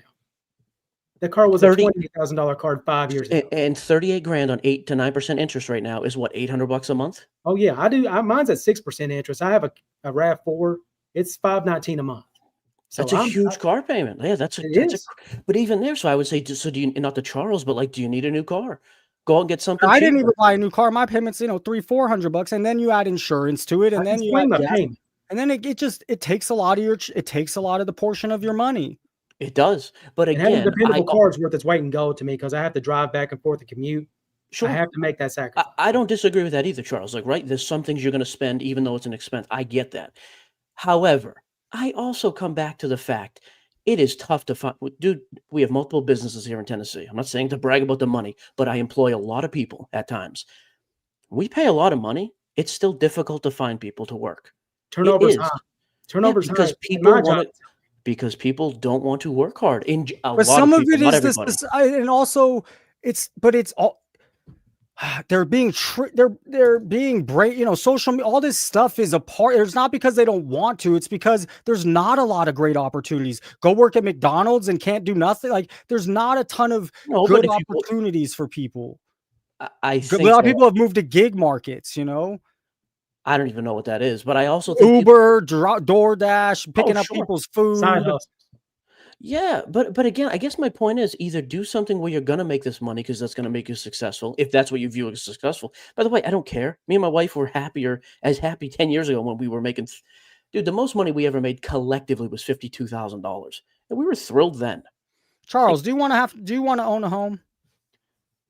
To be honest with you, not until the prices come down. Sure, but you would like, you would like to own a home. I would like to have a modest townhome, about 2 bed, 1 bath. I'm not. And I'd like to own a home. So Charles, you're listening to Jill, you're listening to 2 people that are, we're buddies here, and we're being completely transparent, honest. We make decent money. And we're working people. We're middle age, and we still can't afford what we worked hard for. And that's frustrating. It does. I'm And totally with so you. I just want you to. That's it. Yesterday and how But hard I it was, I empathize didn't with hear that you side two. of it. I But there's more empathize with people. you. It's not just me and him. Like we're Right. not out. There's other people that are But like I me and can't. I'm him. not going to talk about hypothetical people. You No, two but that's work when I hard. mention teachers and you tell me to shut up. There's hundreds of thousands of teachers. There's other people in There's also a like lot of Charles, and none even of that them. though. Even that though, Jason, you know this as well as I do. The education system in this country is a joke. There's a lot of terrible teachers, Yes. just like everything Yes. else, right? Well, okay. But if you tell me there's a good There's teacher also a lot of working good hard, teachers. 100%, no question. But if you're telling me that there's a ton of like people that are really if you're really trying and working hard, I guess my next point then would be, why do you have to have a house to be happy and successful? I know Well, you'd it's like not to, that, but Gio. What find it is something I else. watch my parents who have Mhm. no retirement, no nothing, and so it Yep. means a lot to me to be able to own a home, so that way when I'm their age, I'm not in their shoes. And so that we And a agree on lot of people 1000%, feel dude. that way. That's exactly how I came up, by the way. Like my parents didn't own a house; they were But that's divorced. Both why lived I'm in telling cra- you. And That's so that was why. that was my drive, though, of Another why thing too. I need to be the provider here. So I'm going to do what I have to do. But you're to putting make- it to you. All you. It's not every. You That's just fine. gave I'm your- glad it worked out for you. There's other people in the world. Hang on. Just about moving goalposts. You just gave your experience. I agreed and gave mine, and now it's all about me. But you didn't. You just again. did the You same didn't thing with address you. anything I said. You just went. I said I something. said and you just- exactly what you said. I said I grew up the same way with my parents. I agreed with everything. So you just should said. know. Okay, so you should know how much you want it, and you want it, and you can't Sure. have it. You can, though. It's not that you can't. Maybe not everybody will, but just you can't have it. Why? Well, because home prices are out of control right now compared to Okay. the average person makes in a year. Understood. So either accept your fate and whine about it, or try something. At Oh, least okay. So you just want try. me to want? Sure. So Not you, okay, again, fine, not you, fine. but I think No, a but lot there's of a people lot- I know. simply accept that. I'll put it to you this way. I'm guys. talking between you, me, and Charles. Let's There's fuck two people everybody on my else. job right now. Fuck Having a everybody fuck. else. You and me are having a conversation. Okay, so then for you and me, I guess my suggestion to you would be either be content with what you're doing. You said you're not content. Okay, then you have to change. I love what something. I do. I want Right? more.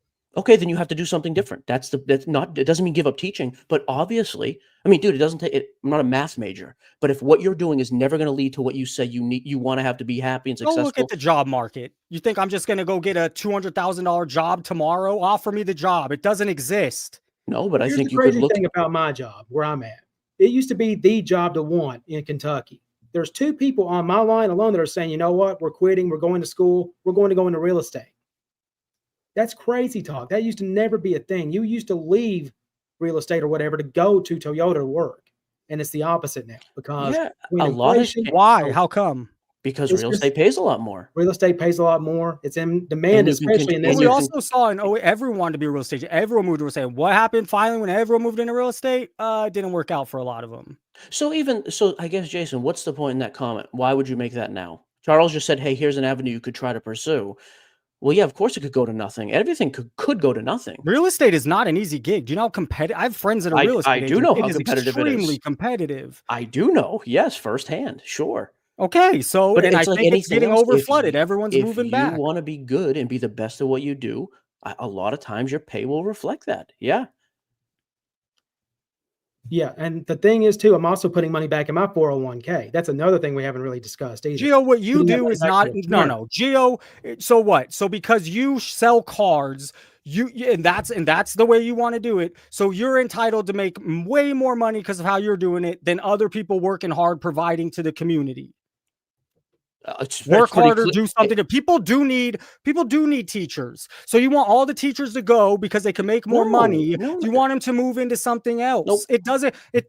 Be content. These people that are in my shoes, not just teachers, anyone making $100,000 or less, does not feel like they have the opportunity to move up or even get the American simple dream. This dude wants a 2-bedroom condo.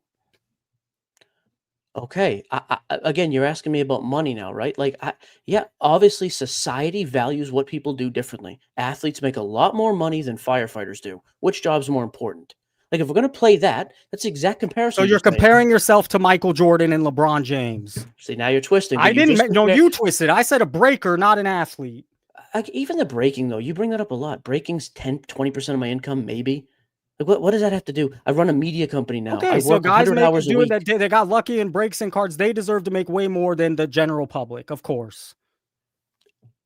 Again, you would say lucky. I'd say look at the amount of breakers who have lost money and gone out of No, business. exactly. So the ones that made I didn't it, get lucky. I'm good at what I do. I know that upsets that's you and it's fair. arrogant and No, scumbag. I don't think I do think you're good at what you do. It doesn't mean that those people should be making a ton of more money than the general, but it doesn't work out how you're Right, in a some are perfect not you world, said I some are agree. not as valued, some industries are not as valued as others. Well, the working class right now is getting Is fucked. not as valuable. Correct. Like again, Well, that's what the country's run on. In the society we live in, a breaker is worth more money than a teacher, and that's absurd. But that is true, correct? Look at the money. That is absurd, but it is true, sadly. Right? There's web designers. It doesn't and mean that people that are make, doing other. Go ahead, Charles. Yeah, I'm not saying it's right, by the way, Jason. Just to be clear, That's it. I That's think all I'm totally saying. That's absurd. right. That's okay. Sure. It's just We certain agree on trades that. have more demand, and that's just the way it is. It sucks, but that's just the way it is. Like The web fact design, that for me and example, is going to have Petty more are this demand than lockstep teaching is is. crazy. What's And that? it's- Me and look at Petty. Petty, I tell you, see, every now and again you get reasonable Petty in the chat, and it's tough. It's just it's a good look. Oh, he must like what Petty said. I think Petty he's been saying it all night. Yeah, but you know what? Because Petty Petty knows what I'm also talking about. doesn't live in my shoes or Charles's shoes at this moment, which the majority of America does. Petty lives in the other side. So of course he kind of has some agreement here. There's a Sure. divide here. There's a divide between those But 80% that are living on one side feeling one way, and a divide between, and we don't communicate enough. We don't talk to each other enough because there's no reason for us But the to. tough thing and then is we when don't we understand do. each other. But when we No, do, this is what needs to there's a- happen. Right, but the point is when we do, then it's the attacks of like you're being like. By the way, the only time I've ever brought up money and income and things on here is when you've specifically asked, because other people don't talk about that. I'll tell you very specifically what certain things pay. I do that because I try to be transparent. But you sometimes gets interpreted as, well, I'm bragging. I'm trying to teach you straight. Like, do you want real answers or not? Do you want me to say, oh, I only make 70 grand a year? Do you want me to say that and lie? Or do you want to know the real No, I numbers just behind want some you of to this have crap? some understanding of how some of the country's living, and it's not because they're not most working of the hard. country. It's not because they're not working hard enough. Some. It's not because some. But it's unfair Correct. to put them all in a boat. Sure, but I think a lot of people are not working hard enough and don't apply themselves. All right, you said that, not me. That's out of your mouth. Correct, and I'll stand by that. Yeah, I think that's very, yeah, I do, man. I think I there think are a lot, but I opportunities. also think there's another side where a lot of people. There's how many millions? 300 million. How many millions of people live here? 300 million. Yep. So it's very blanket statement to say there's so many different situations, scenarios. Sure. So I could also make an argument. There's a lot of people working hard, and you're No gonna make question. arguments. So sure, we're both right then. But I also think too, there's a lot of people who are working hard and don't have the things we talked about, and they're content, and they're happy people. And I don't think they're any worse off for not having a house or not having a there's rent. people that are having money and they're Are miserable. they? I think plenty of people have money and are miserable. Again, I and think this plenty is of when you're people not talking to the people their families You're not talking to people that are in poverty or don't make a lot of money. More conversations with them, that's you'll the have a only different people take. I know. Because they work hard. They garden. have They any work. They rich work way. friends. I'm working in an immigrant place where 95% are Hispanic, and you could get political, whatever. And some of them maybe did come. I don't know. I don't know their families, but they Mhm. all work hard as hell. But they can't. They have no chance. Injustice, dude, that sucks. I can empathize with that. But that's all Those I'm people, saying is though, the issue I had was when it was the work hard, because there is. and I there is directed a that though bucket to that your doesn't. chat There is a bucket. because, Okay, all right, and that's my point, Jason. I'm with you. Like, if you want to have the conversation, us three, that's one thing. But like those people, the immigrants, and like you just said, who are working hard where you're at, never going to get ahead. I agree, but they're also not in your chat. Like, I'm talking to the people who are here. There is right? no some people. That guy that called. Some people in the chat. Not everyone's rich in the chat. I don't think anybody's rich in this. This is one of my point. Some. But, No, but I there's don't. But I some. don't think there's like everybody in your chat is. Yeah, I don't. There's You know, also some people in the chat. It's a well mix. I know a lot of the people in there. There's a big mix I of. think you can tell pretty clearly by the comments. Yeah. Okay, all right. But I don't think it needs to be this major divide. Like, dude, I want everybody to class do well. warfare and doesn't solve anything to me. I don't. But think what it I'm needs warfare. Okay. I also what I'm gathering, because again in my life, I don't think the two worlds talk very often. There's I no agree. need to. But And this so is then why there's a I think you much feel different attacked. brain thought. No, I Yep, feel but- you feel attacked. I don't and feel, I I'm feel- talking about the world. Right, but I think even in here, that's why I think it doesn't happen in any area, because I think at this point in where we are in society, if you don't agree, it's just to attack. And like I said, I didn't listen. I hadn't been on the show tonight. One of Rocky the first watched times it yesterday. Sorry. Right, but I mean tonight though, I hadn't watched it all. And then when I start getting messages that people are like, you're calling you a liar, right? Then why would I want to come in and talk and give my side? He's lying about how he was brought up. I mean, that guy doesn't want you to come. Well, dude, I didn't like but your that guy's a statement. scumbag. But that guy's a scumbag. I'm on a street corner, and even you, dude. If you don't like a statement, we talk all the time. You wait to say that live. You wouldn't call me and give the context like I did here, and then you say maybe he's lying. What's wrong with me saying it here? What was wrong with me saying it here? I'll tell you why. Because 4 times in a row, you go, well, maybe he's lying about the way he was brought up. If that's really what I gave 2 options. I did give fuck that. I gave 2 options. Gio, you twist my words. I gave 2 options. One, you either didn't grow up that way, or 2, your comment made it seem like you forgot where you came from. And so it's the second one. Yeah. That's what I said. I did say that. You're making it seem like I never said the second part. You said that a couple I times. said the second every time. I gave 2 options. Those are my 2. I reflected on it all day. I don't know if you reflect. I reflected on that conversation because it really was so. I didn't expect it out of you. I didn't expect that comment out of you. And so, and it was one or the other. You either did it or you forgot. Like anything else. I stand by what I said in the context I said it. Like we were talking to this group here, like the conversation we had last night. You're on my buddy, and if you don't want to call anymore, so be it. I don't give a shit. You really pissed me off with that, and I see that we have 2 trains of thoughts here. We live in different worlds, and we're both definitely stubborn. live in different worlds, and we're both stubborn. Yeah, but you know what? I'm the one with no money in my fucking bank account, and you're the one with a lot. So it's a grind for me, and it's a struggle every day. And you come off dismissing those people. And that made me mad. It made me mad. So if you don't want to call in, fine. It really pissed me off when you did that. Discourse needs to be the main thing here. The other thing, though, that's tough. Hang on, Charles. Charles, let me address, because the other thing that's tough, too, is the fact that money somehow means you don't have a struggle or a grind. Even that is just a load of crap. Comparing it to 2, I'll compare it all day. You know what I did yesterday? I spent the day at the VA hospital with my family. Like, dude, there's all the money in the world. Don't heal that crap. Yeah, no, not for poor people either. Neither for us. Correct. Meaning we're the same. See, that's the same. We're not, Gio. You're again. You're being dismissive. You're not understanding that after my month, I don't have money to go out. I don't have money for 3 meals. I don't have money to save enough. And you're totally just and I make decent money. People make less than me. And so I you're think not. that's a You're struggle. just push. Excuse me. I think that's a major struggle. But for okay, you and to I say think that guys if who I make had money if don't I had struggle. 26 homes, that yes, it is a struggle to stay like that. More money, more problems. But at least my problems are 26 homes and not and feeling like a bitch that I can't go buy a house and a 40-year-old man. I don't. So that's the problem. But like, I don't know that one's worse than the other. There, I've done both. It's like you want to be miserable in a small. I know, but you apartment, forgot be where it miserable is, but you in- did both, and you're really taking your stance and not remembering. And you're where really it taking feels your like in stance this way. Sure, I know what it felt like that way, and it was a lot less complicated for me. I think it was. It's hard for me to hear when you compare it. That's it. Oh, comparing your problems to the problems that the general public has are But I've different. had both sets, I guess is my point. I have also lived that life that you're talking about right then, never thinking I would have a house, having aging parents I got to take care of and do stuff to provide So just for. remember what that feels like for the general I do. public. And I guess in my point is, seeing both sides, I think there's a lot of aspects of life that were much easier for me back then, quite frankly. That's it. Like, the money makes some things easier. It does not make a lot of things easier. It just doesn't. And people who tell you money brings you happiness and those little bull crap, it is nonsense.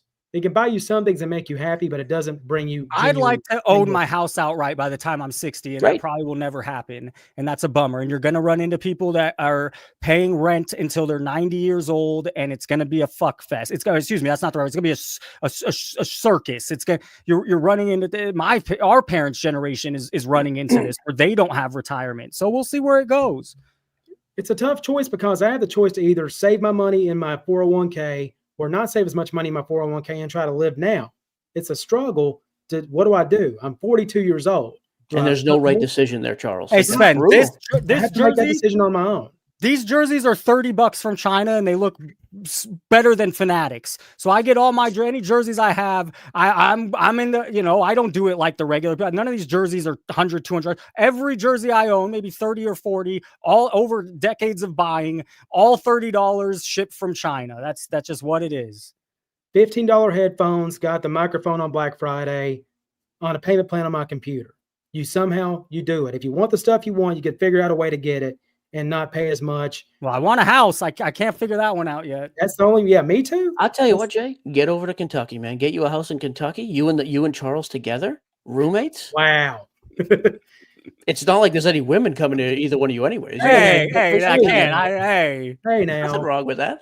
Hey, there's no judgment. I'm just saying, split the rent, roommates. You came on here. I don't even want to do the woman thing. You came on here one time and said your body count was 1. It is. I've never dated another woman. Hannah, All right, that's let's. it. Oh, Here. all right. That's well. not a joke. We have it's The women, you don't want to make a 17th joke with the anniversary. women with me. I can. The women has not been a problem in my life. One is far from. Oh, you win the count. I win the I won the war there. You may win the battle. Yeah, now I'm lonely and old. See, exactly, and I'm miserable. Hey and guys, young. we did 3 hours. Gio, I'm glad we hashed. I think we had. I think we got as dude. deep as we could and see a mutual understanding. Yeah, and again, dude, I respect what you do. That's the only reason I came on here. I don't love, and I told you that before. That's why I stopped coming. If people have I don't mind the jokes, but if people really have the thought like, oh, this guy's super out of touch, he doesn't know what it's like. I do, and I empathize a lot, and I try to help people out in my day-to-day life like that. But in the comments, you can reflect that because I do think you're a good dude. Yep, but I also think some people also just need a kick in the butt. Like, dude, some people do. Like, hey, I get it, you're not happy, man. Then let's get going. Like I think that's also important. I think there's a lot of guys who could do a lot more than they do. There's also a lot of this is shitty to say. There's also not everyone is blessed with the same brain. So 100%. some people just that's not how it's going to be. Very, very true. Correct. Very, very true. Yep. Gentlemen, Gio, thanks for calling in. Charles, it was great. Have a great week, guys. All right. Thanks, guys. I went off on Gio. It was good to talk. I extended the show an hour.